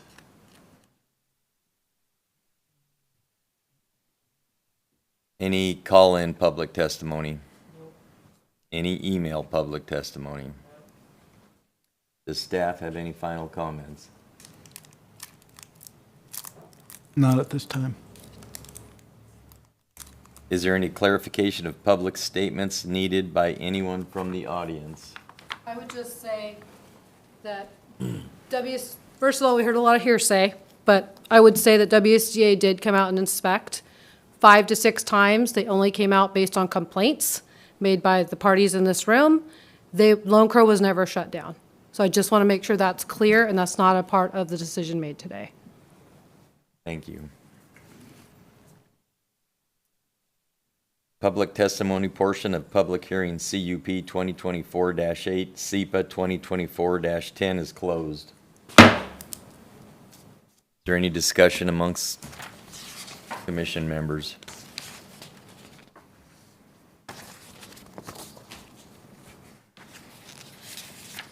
Staff comments? Any discussion? I will entertain a motion.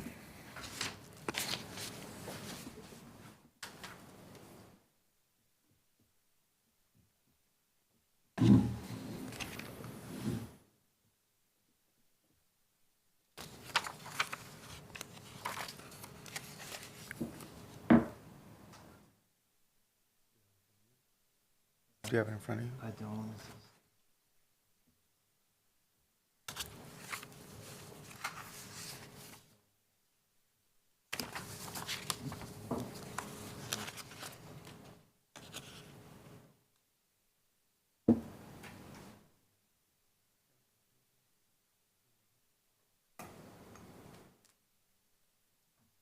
Do we need some more time?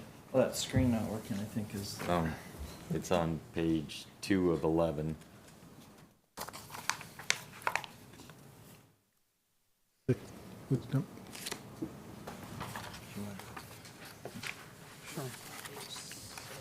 We found it. Page. Thanks. Page. Page 6 of 8 of the, I move it forward CUP 2024-08/SEPA 2024-10 to the Board of County Commissioners with a positive recommendation based on the 6 findings of fact and 15 suggestion conditions of approval. Is there a second?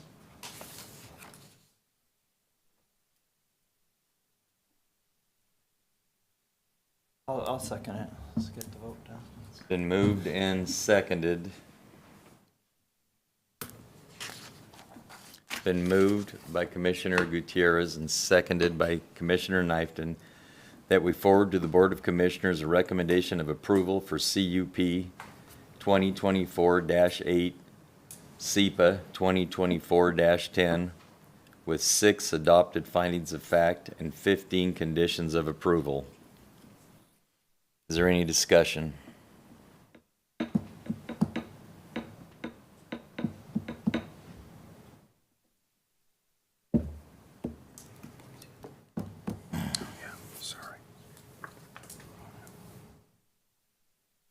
I mean, it's more of an emotional discussion, which the problem is like Derek says, we're a technical board. You could go one way or the other 100 times on emotion, and that's not what we're here to do, so. Okay. We're just a technical board, just gotta move on. May we have a roll call vote?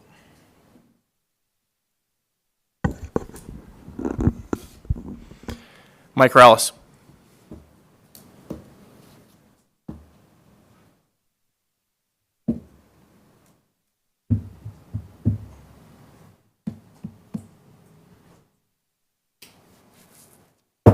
No. Melinda Didier. No. Mike Vincent. No. Stacy Knifton.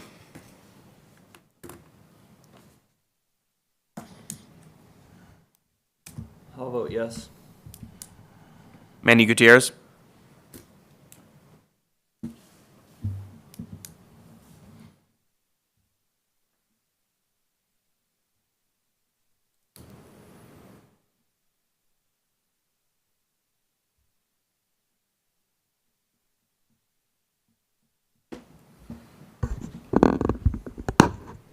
Yes.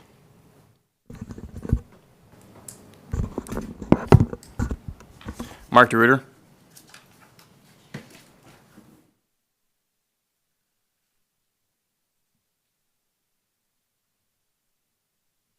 No. The recommendation of approval has been denied by a vote of 4 to 2. Okay. I usually don't speak now, and I don't know if I'm supposed to. I hope you can all tell that this was not a fun decision for anybody on this deal. Everybody here wants things like this. Everybody. What happens when it ties? It has to have a majority, so it ties Yeah, to fail. Ties a fail. Right, because this was, That's all I needed. It's a fail. So I've been on this board a long time. I've never seen such a drug out vote like this, ever. I was just thinking about And that. shows you that this is a completely split deal. I sure wish you guys could get together. It was 4 to and 2. get this figured out, because the community needs this place bad. And nobody wants to have their house thrashed. I'm not your dad, but this was not a fun one. Okay, we're done. Item number 3. Item number 3 is a public hearing for file CUP 2024-9, SEPA 2024-13. Is a proposal to allow for the construction and placement of an accessory structure in the front yard area. The location of this proposal is within the Rural Community 1 RC1 zoning district on parcel 126-230-063. I declare the public hearing for CUP 2024-9, SEPA 2024-13 to be open at 7:54. May we have staff present the staff report, please? Thank you, Chair. Yes, this is a request for the placement of a accessory structure in a front yard. Address is 2270 Dent Road, Pasco, Washington. Parcel number is 126230063. Zoning is Rural Community 1, RC1. Comp plan rural shoreline development. Property size is approximately 4.62 acres. The property is generally located east of the Columbia River, west of Fraser Road, west of Concord Crest Lane, and north of Pelican Lane. It's to, as mentioned, place an accessory structure in the front yard. The reason for this requirement that it become a CUP is because the property does not front on the river. It overlooks the river, but it's quite a bit back off the property or off the river. So under county code, the placement of an accessory structure in the front yard, unless it's backed up, abuts the river. In other words, you can't really put it in the river, or you start running into this 200 linear foot clear zone. There's all these things. So if you're not on the river, then you got to get a CUP. We saw something like this similar about a month ago. It's not in the same area, but it's kind of in the same alignment with this property if you were to take a line and just draw it. Can I ask a question now? Yes. Sorry. So the previous property, though, didn't it have like air rights or easement rights or something? No, it had a clear zone easement. Okay. That's not. So in this case, I've been out to this property. Basically, where you see the footprint in on that, the vicinity map, you see the structure. Well, about where that concrete ends, the yard goes straight, pretty much straight. I So mean, it's the it's like topography at a slope like this. It's It's the almost a topography. legal barrier. What's the topography then of the parcel? Right, and plus, again, stellar view. It would definitely impede their view lines. I can see, that's the only reason why they're putting it in the front yard, is that yard slope and yeah, they've got an amazing view of the river from there from the back that they don't want to have impeded by anything, I'm sure. But anybody can request this. They just have to go through this process. Oh, that's right. I was still doing my presentation. Sorry. Sorry. Approximately, the footprint of the structures is approximately 4,500 square feet.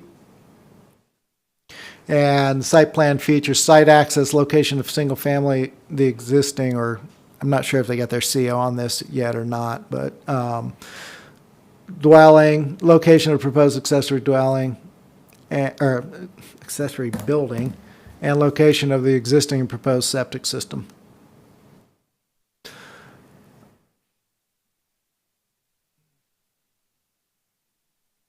So the proposal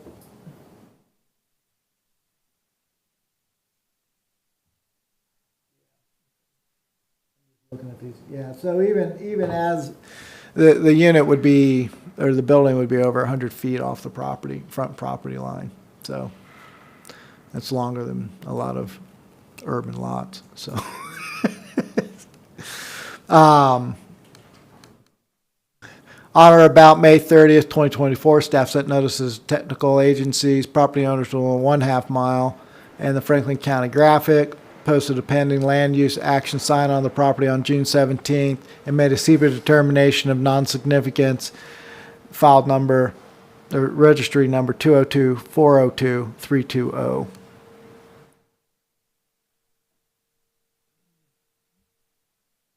As mentioned, it's a CUP to allow construction of accessory structure in the front yard, and such a use requires a conditional use permit as listed under Franklin County Code 17.18.040H.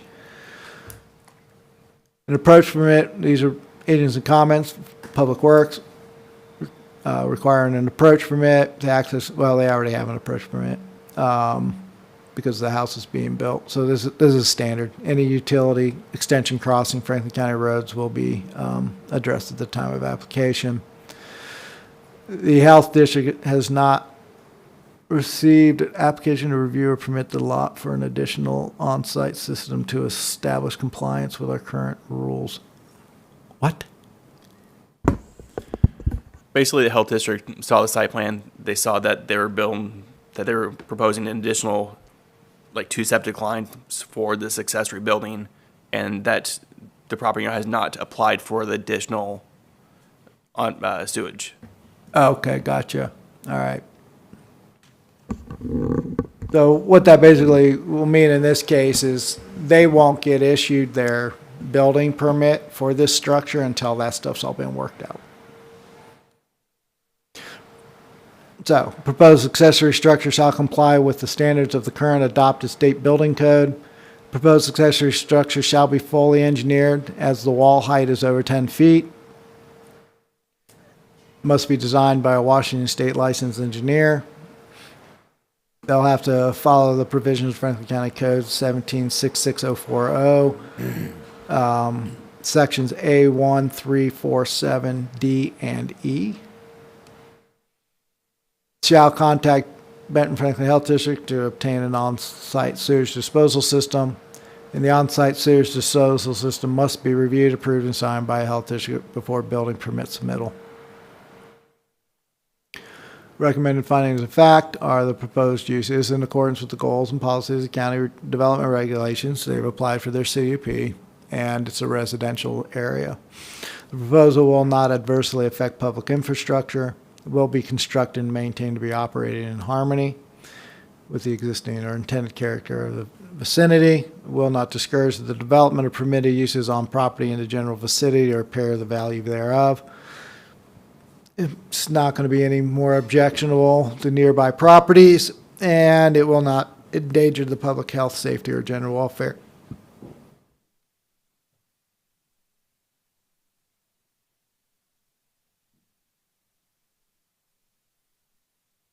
Got it? In addition to standard CUP language, the applicant shall comply with requirements of the following agencies: Franklin County Public Works, Benton Franklin Health District, Franklin County Planning and Building. I'm happy to answer any questions. No questions? Does the applicant or applicant's representative wish to speak?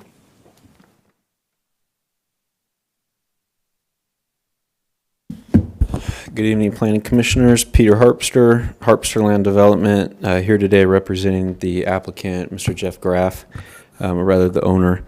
I note that I'm the only one without an attorney, so we'll see how I do.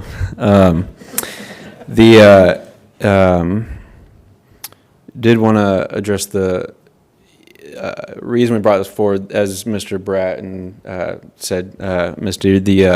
The topography of this site just makes it to a way where they're not going to put a shop in their backyard. The backyard's up against the downhill area already. So that other one a month ago or so, there was a view easement that kind of forced it into the front yard. With this one, just the natural topography of the site forces it into the front yard, and that's why we submitted this. Appreciate staff's work on this and their attention to the staff report, and we've got no issues with anything in the staff report except for the mentioned condition of approval regarding the health district. And I've got 5 printouts for just some proposed rewording. I've emailed it to staff. I've talked with the health district. Essentially, because there's already a home, it was finished being built about 1.5 years ago. The owners have lived there that whole time. They do have an on-site sewage system that's in working condition. It was designed for a 4-bedroom house, and they built a 4-bedroom house, so it's maxed out. In talking with the health district, instead of submitting an on-site sewage disposal, sorry, I found my notes here, on-site sewage disposal system application, thanks, we would need to submit an alteration to existing system application. And so the suggested conditions of approval essentially are submit an application to the health district and receive their approval before being able to apply for a building permit. We're good with that. We just want to change the wording to the type of application that needs to be submitted. Instead of a whole new system, in discussions with the health district, we would need to add at least one additional tank and a 55-foot line to serve this accessory building. We've got no issues with that. If we applied for a whole new on-site sewage disposal system, it'd be overkill. And so we just ask for that change. Again, you've got it in front of you, and I emailed it to staff a couple weeks ago. I can resend if needed. Yeah, please do. And basically, which I want to make sure I'm understanding, because we're the ones that are going to have to make that change, assuming that this moves forward. What is the language? So it currently reads, it's... No, I got that part. What is the new language you want to see? An amended? What was it? Yeah, so 4D would now say, shall submit alteration Alteration to existing. to existing system application to BFHD before building permit submittal. And then the second one, 4E, is exact same thing, except on-site sewage disposal system would be changed to alteration to existing system application. Right. And I didn't include it, but I've got emails from Jody Payton, who is, I believe her title is public health expert with the health district. And that was her recommendation. So I'll forward that or include that in the email to staff as well, just so you guys have that. No, that's, yeah. Okay. We would have just done whatever they told us to do. However, what he's asking for is cleaner and more precise. And I think the kind of extra work that was created here is that they had a longtime employee recently resign. Yeah, And I know. Yeah, and so, you know, the new folks are doing the best they can, but There, that's yeah, where we're at. there's a learning curve. That's what really sucks when you have somebody that works somewhere, you develop that rapport, and now we got new folks that are overwhelmed. I mean, frankly, the volume of stuff, because remember, it's not just us, it's everything in Benton and Franklin County that goes through that office. Now they try what they can to, but yeah, it's always be nice to your Benton Franklin Health Department people, because they are so overwhelmed and overworked. They just don't have the personnel for all the things that they're responsible for. Sorry. Yep. So No, I agree 100%, and I did just want to mention that's why, yeah. you know, I didn't want to make it seem like Benton Franklin Health District messed up. They just going through a change, and the more appropriate language would reflect the application that they'd want to see. This board saw a very similar application a month ago. Unfortunately, I failed to remember that the meeting time changed, so I missed that one, but very similar. A structure like this is allowed with the approval of a CUP, so just ask for recommendation of approval with the modified conditions of approval. And happy to answer any other questions. What were the overall dimensions of the building, including the wall height, which Big. necessitated I don't remember for sure off the top of my head. The application indicates 4,500 square foot accessory structure. However, it ain't a small house. I would not be, there's a couple caveats there, but that house is, yeah, they meet the dimensional requirements, if I recall correctly. Yeah, the house. The property's exempt from the aesthetic requirements because It's it's over 2.5 5 acres. Yeah, okay. It's a that's what 5-acre it is. piece. Yeah, The so- properties both to the north and the south are also 5-acre pieces. Yeah. Down below them is undeveloped land that will probably never be developed because of different situations going on there. But the accessory building, what's the size of that? 4,500 square foot. 4,500 square feet. It's 2 stories, so like the size of a 2,000 square foot house. The home next door to it, it's approximately 5,500 square feet. So it's not going to dwarf the house at all. Oh, it's 4,500 total square foot, so its footprint's only like 2,250? Yeah, if I remember, Okay. there's a Okay. lower story and an upper story. So yeah, that's a common scale. If the limitation rules were to apply, which they don't in this case because he's got enough acreage, or they have enough acreage. The rule is this: you take the square footage of your house, you divide it by 2, you add 1,000. That's how many square foot of permitted structures you're allowed. And then there's also what we call the 1680 rule. If it gets, all these weird aesthetic requirements and stuff associated with accessory structures, they don't apply on these properties because they're over 2.5 acres. If you're at 2.5 acres, for some reason, you're exempt. 2.48 acres, you have to comply, or less. There's a height requirement, right? Doesn't apply Because of the because 5 acres? of the 5, it being over 2.5 acres, yep. Right, So, yeah. Okay, thank you. Thank you. Any call-in testimony? Email? Nope. Does staff have any final comments? no. Is there any clarification? There is no public here.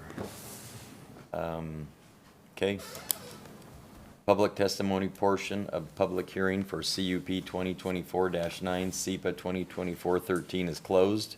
Is there any discussion among the planning commission prior to entertaining a motion? Seeing none, I will entertain a motion. I move to forward CUP 2024-09- SEP SEPA 2024-13 to the Board of County Commissioners with a positive recommendation based on 6 findings of fact and 16 suggested conditions of approval. Second. It has been moved by Commissioner Knifton and seconded by who? Commissioner. By Commissioner Didier. No, the Reuter ordinance. DeRuiter. Well, we'll All start right, yeah, with we D. can't have any more people on the planning commission with a last name begins with D. I've got too many of them already. It's really messing with my initials. I know. Seconded that we forward to the Board of Commissioners a recommendation of approval for CUP 2024-9, SEPA 2024-13 with 6 adopted findings of fact and 16 conditions of approval, or is it modified conditions of approval? Oh, if you accept his recommendation, you will make a statement that says, accept as amended. As amended previously. Right. Is something there any like that. discussion? Can we have a roll call vote, please? Mike Corrales, Yes. Melinda Didier, Yes. Mike Vincent, Yes. Stacy Knifton, Yes. Manny Gutierrez, Yes. Mark DeRuiter. Yes. The motion has been approved. Item number 4, does anybody need to go to the bathroom? Yes. I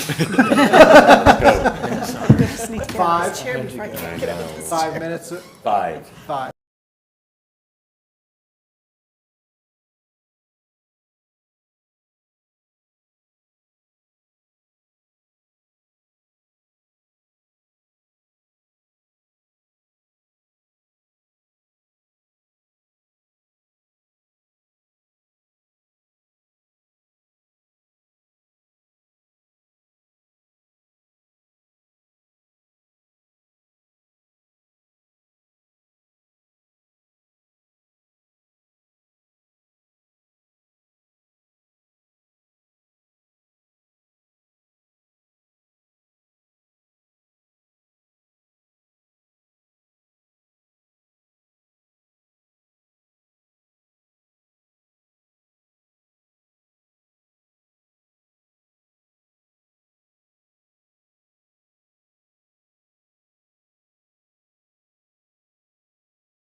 Item number 4 is a public hearing for file SUB 2024-1, SEPA 2024-9.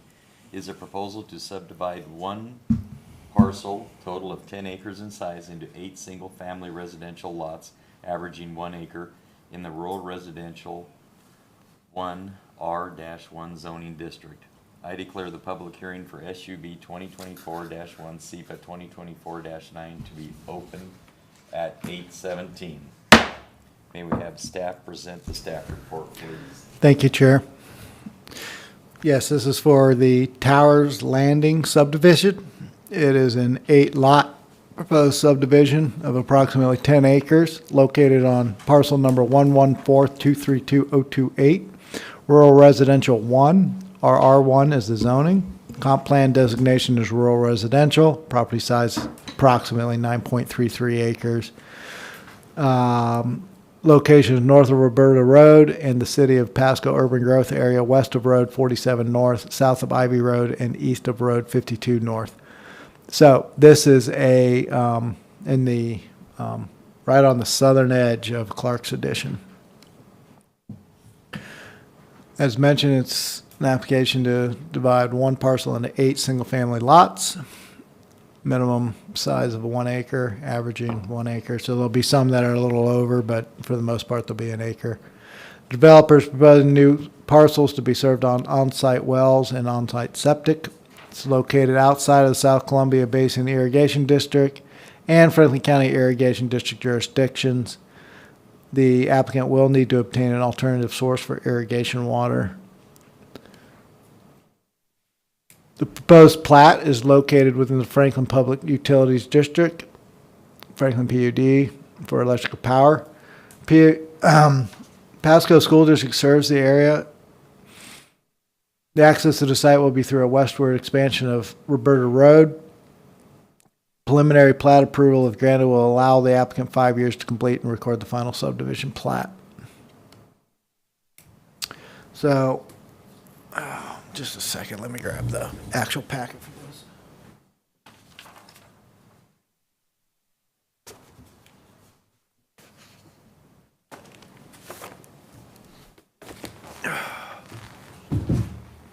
So on page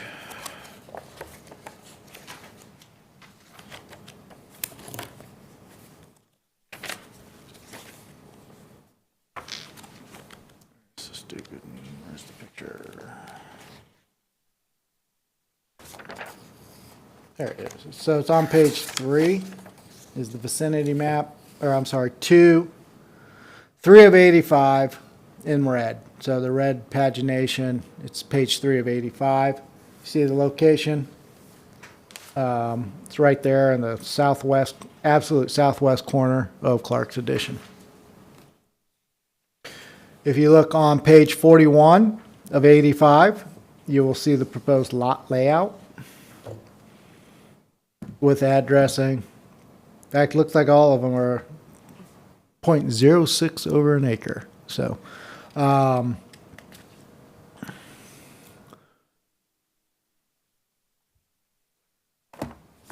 right now the property is just open field. On May 30, 2024, staff sent notices to property owners within 500 feet. Franklin County Graphic made a technical agencies made a SEPA optional determination of non-significance, SEPA registry number 202-402-319. Staff also posted a pending land use action sign on the property on June 17, 2024. Staff did not receive any public comments during the comment period.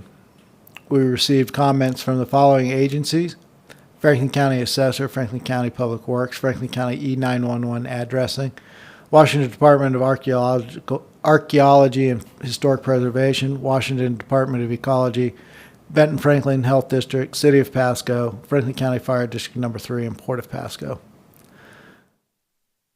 SEPA mitigations that we've determined at this point: abrogation easements for each lot shall be provided to the Pasco Airport, Port of Pasco. A note shall be placed on the plat stating the properties may be impacted by aviation overflight activities. A note shall be placed on the plat stating that only non-reflective solar panels shall be used to minimize glare, and all outdoor lighting shall be aimed towards the ground. The reality is there aren't very many solar panels made nowadays that are not non-reflective, but they do exist. So we'll have to watch for that. A construction stormwater pollution prevention plan shall be provided with measures to mitigate for the potential erosion caused by on-site stormwater runoff, and the plan shall be implemented by the contractor. Best management practices to minimize dust during construction shall be used. We're calling for an inadvertent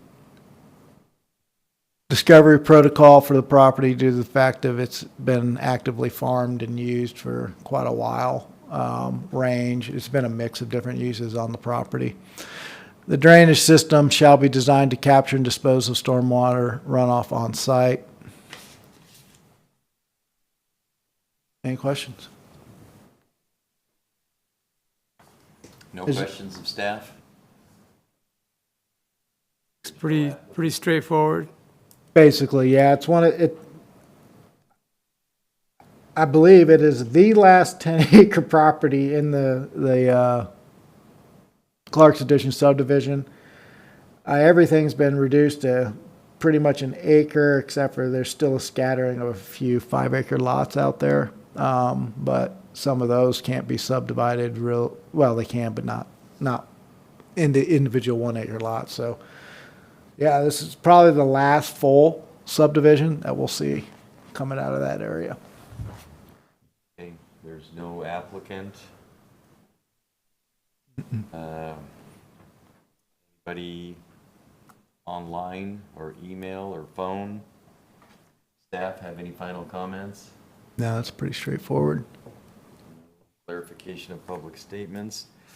The public Wait, I apologize. I haven't read the suggested findings of fact into the record. Adequate provisions have been made for the public health, safety, and general welfare, and for open space, drainage ways, roads, alleys, or other public ways, water supply, sanitary waste, parks, playgrounds, and other public needs. The proposed subdivision does contribute to the ordered development and land use patterns in the area and assures for safe walking conditions for students. Everybody gets bused out of that area. There's no school within walking distance that I'm aware of. Public use and interest will be served by permitting the proposed subdivision. The proposed subdivision does conform to the general purposes of any applicable policies or plans which have been adopted by the Board of County Commissioners, including but not limited to the comprehensive plan and its resource land designation, critical area protections, and zoning requirements, including zoning overlays. The proposed subdivision does conform to the comprehensive plan and zoning requirements. The proposed subdivision does conform to the general purposes of Title 16 subdivisions. Conclusions of law. Application was received for Towers Lane on May 8th. CP process has been completed.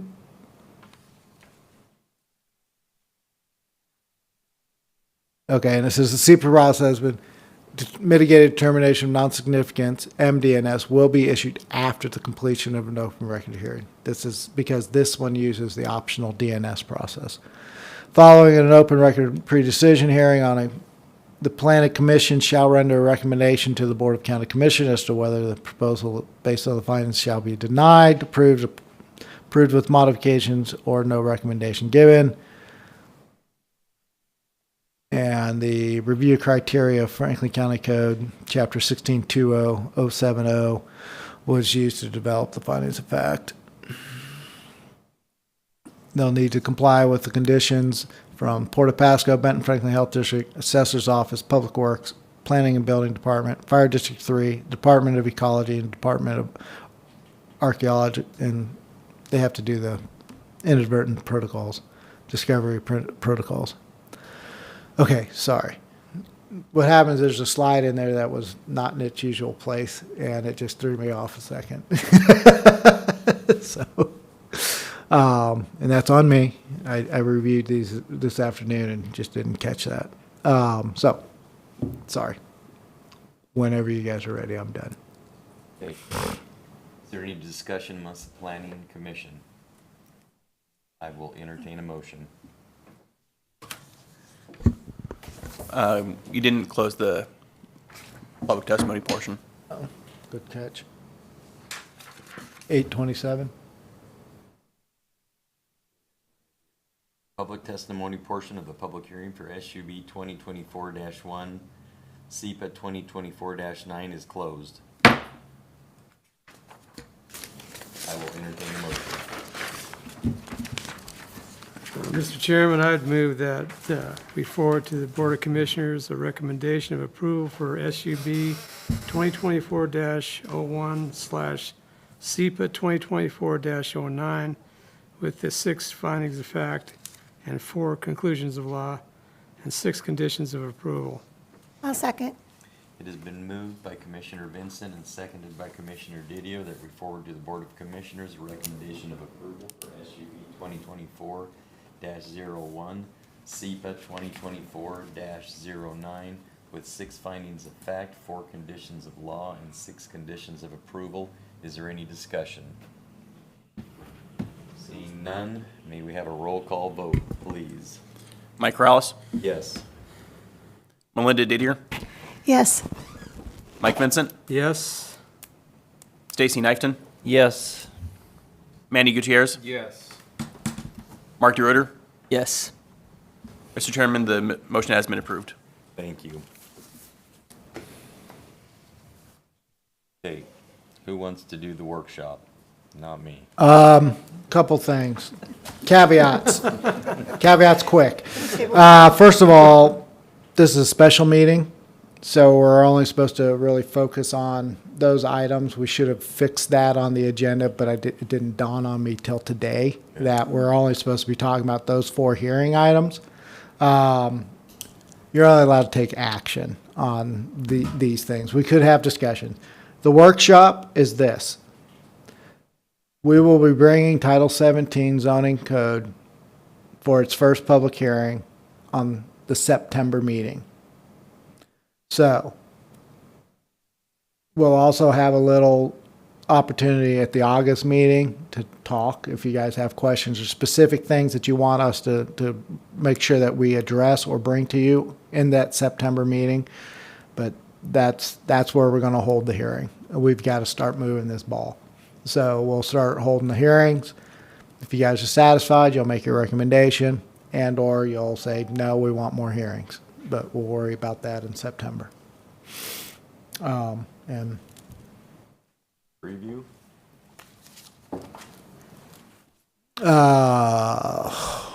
we've got some stuff coming. Okay, good enough. I'm so frazzled right now. What's that? A lot? No, it's We got not. 3 items. It'll be 3 items. I don't believe anything's controversial off the top of my head.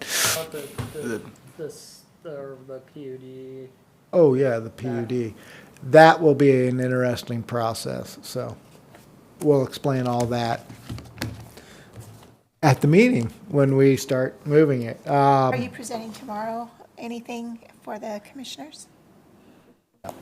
Nothing, nope. Now, everything, I think we're caught up on all of those items. I think so. Because I know that I took the last ADU. Another thing why that came up, the height came up on that last accessory dwelling, or the accessory structure being placed in the front yard, because that's a 1 acre lot. So that's why that got added to the application as another thing they had to do, was because they were doing the front yard, then they told us that it was exceeded the height, because it's only a 1 acre lot. 5 acre lots, none of that stuff applies. Anyways. We have to sign the bylaw up? Yes, please take.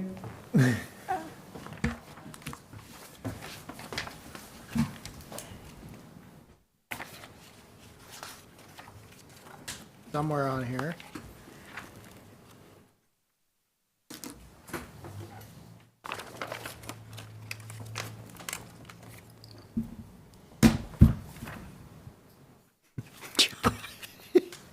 We actually did the action on the 9th day of April, 2024. It's taken this long to get everybody to sign it. Well, some of that had to do with, we had a typo the first time. Then I forgot to bring it. Then, I have a question, and I want to address it before I leave. I feel like on that, and I want to make sure that this doesn't happen to us again. On that first item, what can the county do to not put us in a position like what we're being put on today on that item number 1, where we clearly I should not- tried, but when they decided to push the matter, Yeah. I had to push it. That's Right. why We it's just gotta stated in vote there. no. Yeah. And that's the thing. Unfortunately, we have no right to deny. I understand that. Counter to, well, I'm also putting that out on the waves so that folks hear this. The planning department only can accept applications. I could know a person very personally, and I could know their character. Sure. And it has no bearing on my acceptance, processing, or recommendations. If it ever does, I need to get a different job, because that's not my duty. So, unfortunately, we have to rely on the information that's provided to us. We started adopting this OMDNS process, the optional DNS process, because we were noticing that there may be issues that come up during the hearing that we never heard about during the application process.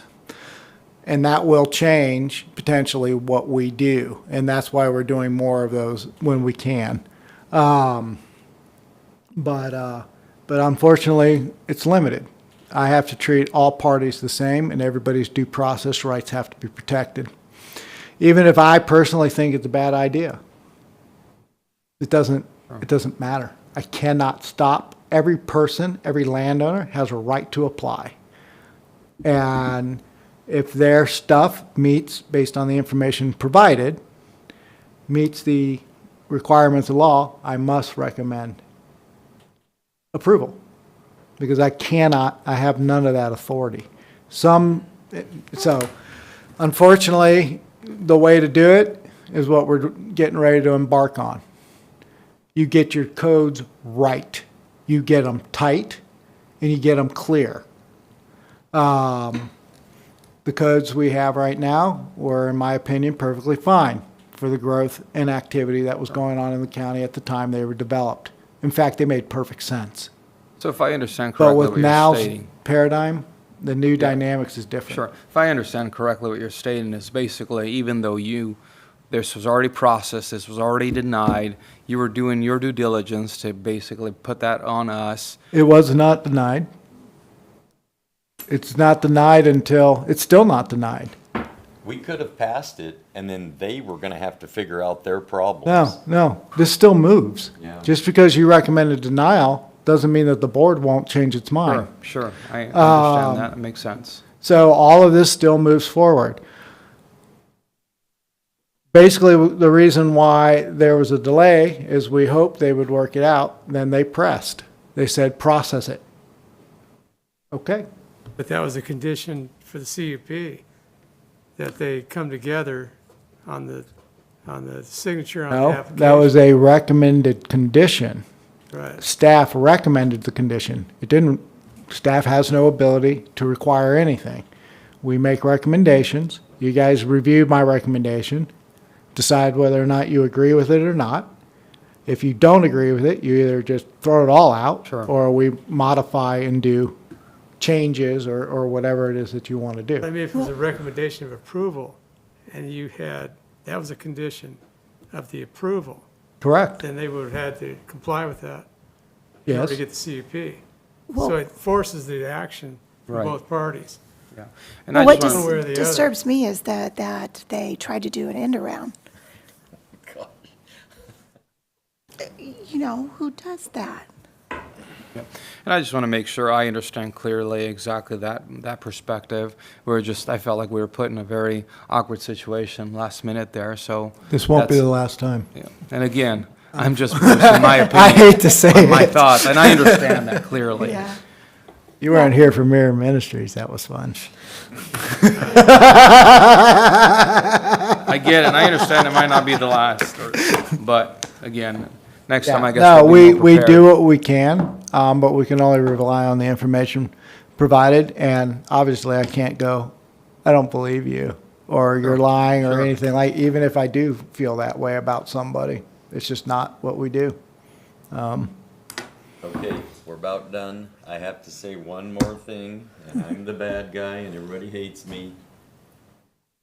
We got 800 layers of garbage that we don't need in this meeting, but we gotta get this stuff straight. Are you guys getting here early, or? Are you talking about that? I'm talking about we have not started a meeting on time since I can remember. That's what I'm saying. You're talking about the IS? The tech or whatever. This was I don't know, it just seems like every time there's something that's broke. And I want to just skip those steps because I don't care about them, but Derek says We can't. can look into what we can do. I'll let you know. I We second. gotta get here earlier. I mean, we always get it figured out. We gotta get here earlier and get them figured out before the meeting starts. It's, unfortunately, technology doesn't always play the way you want it to. Neither does mechanics or anything I else. know. But when my balers aren't ready to go, somebody's in trouble. Right, and you get it fixed, right? As soon as you Before. can. Beforehand. They're fixed before. Yes, because you can test that system beforehand. We can test this one before we No, get you here. can't. Why? You know how many times Aaron's tested this system and it's worked perfectly fine until the meeting started? Can we get here half an hour early and have it clicked I on guess and you're running? not, you're not, So you gotta understand, so when I brought up the whole thing about 5 minutes before, that's me testing it and going, oh shit, there's a problem. So- 5 minutes before, that's my point. Why don't we do it Can you 20 test it minutes at before? 30 minutes before? 30 minutes before. But even then, it would still be an issue because. And we got 30 minutes to fix the issue instead of 5. Well, in this situation, that didn't really occur because there was a critical component that was swapped, and they thought that it was just dealing with lighting or something like that. Sometimes- Are we talking And about it this being- thing? sometimes we find Can I out speak that, Yeah. he's the guy that knows. So, we didn't know this meeting was happening until like 2:30, 3 o'clock today. So we had a component that was needed to be replaced in the system. Another guy came this morning and replaced it, and didn't have the other company wasn't here to configure it, so it shouldn't have gotten replaced anyways. But he thought it was only for red lights. It did a lot more than what he thought it was supposed to do, so it became an issue, and we don't have that part. So It was the perfect storm. We had just a We will PowerPoint do our damnedest. That's all I so can we could give see, you. see the physical addresses and stuff. There's always something. I was gonna take that guy's pictures and tape them up on the. Well, thank you for being here and trying to get us. I We will- we yeah, appreciate we it. always, I mean, you feel irritated about it? Imagine how I feel. Well, not only that, having need been on the closed staff side, meetings. it's embarrassing when your systems that you're used to having be reliable don't work, you know. Meeting adjourned 8:40. Okay, we're done.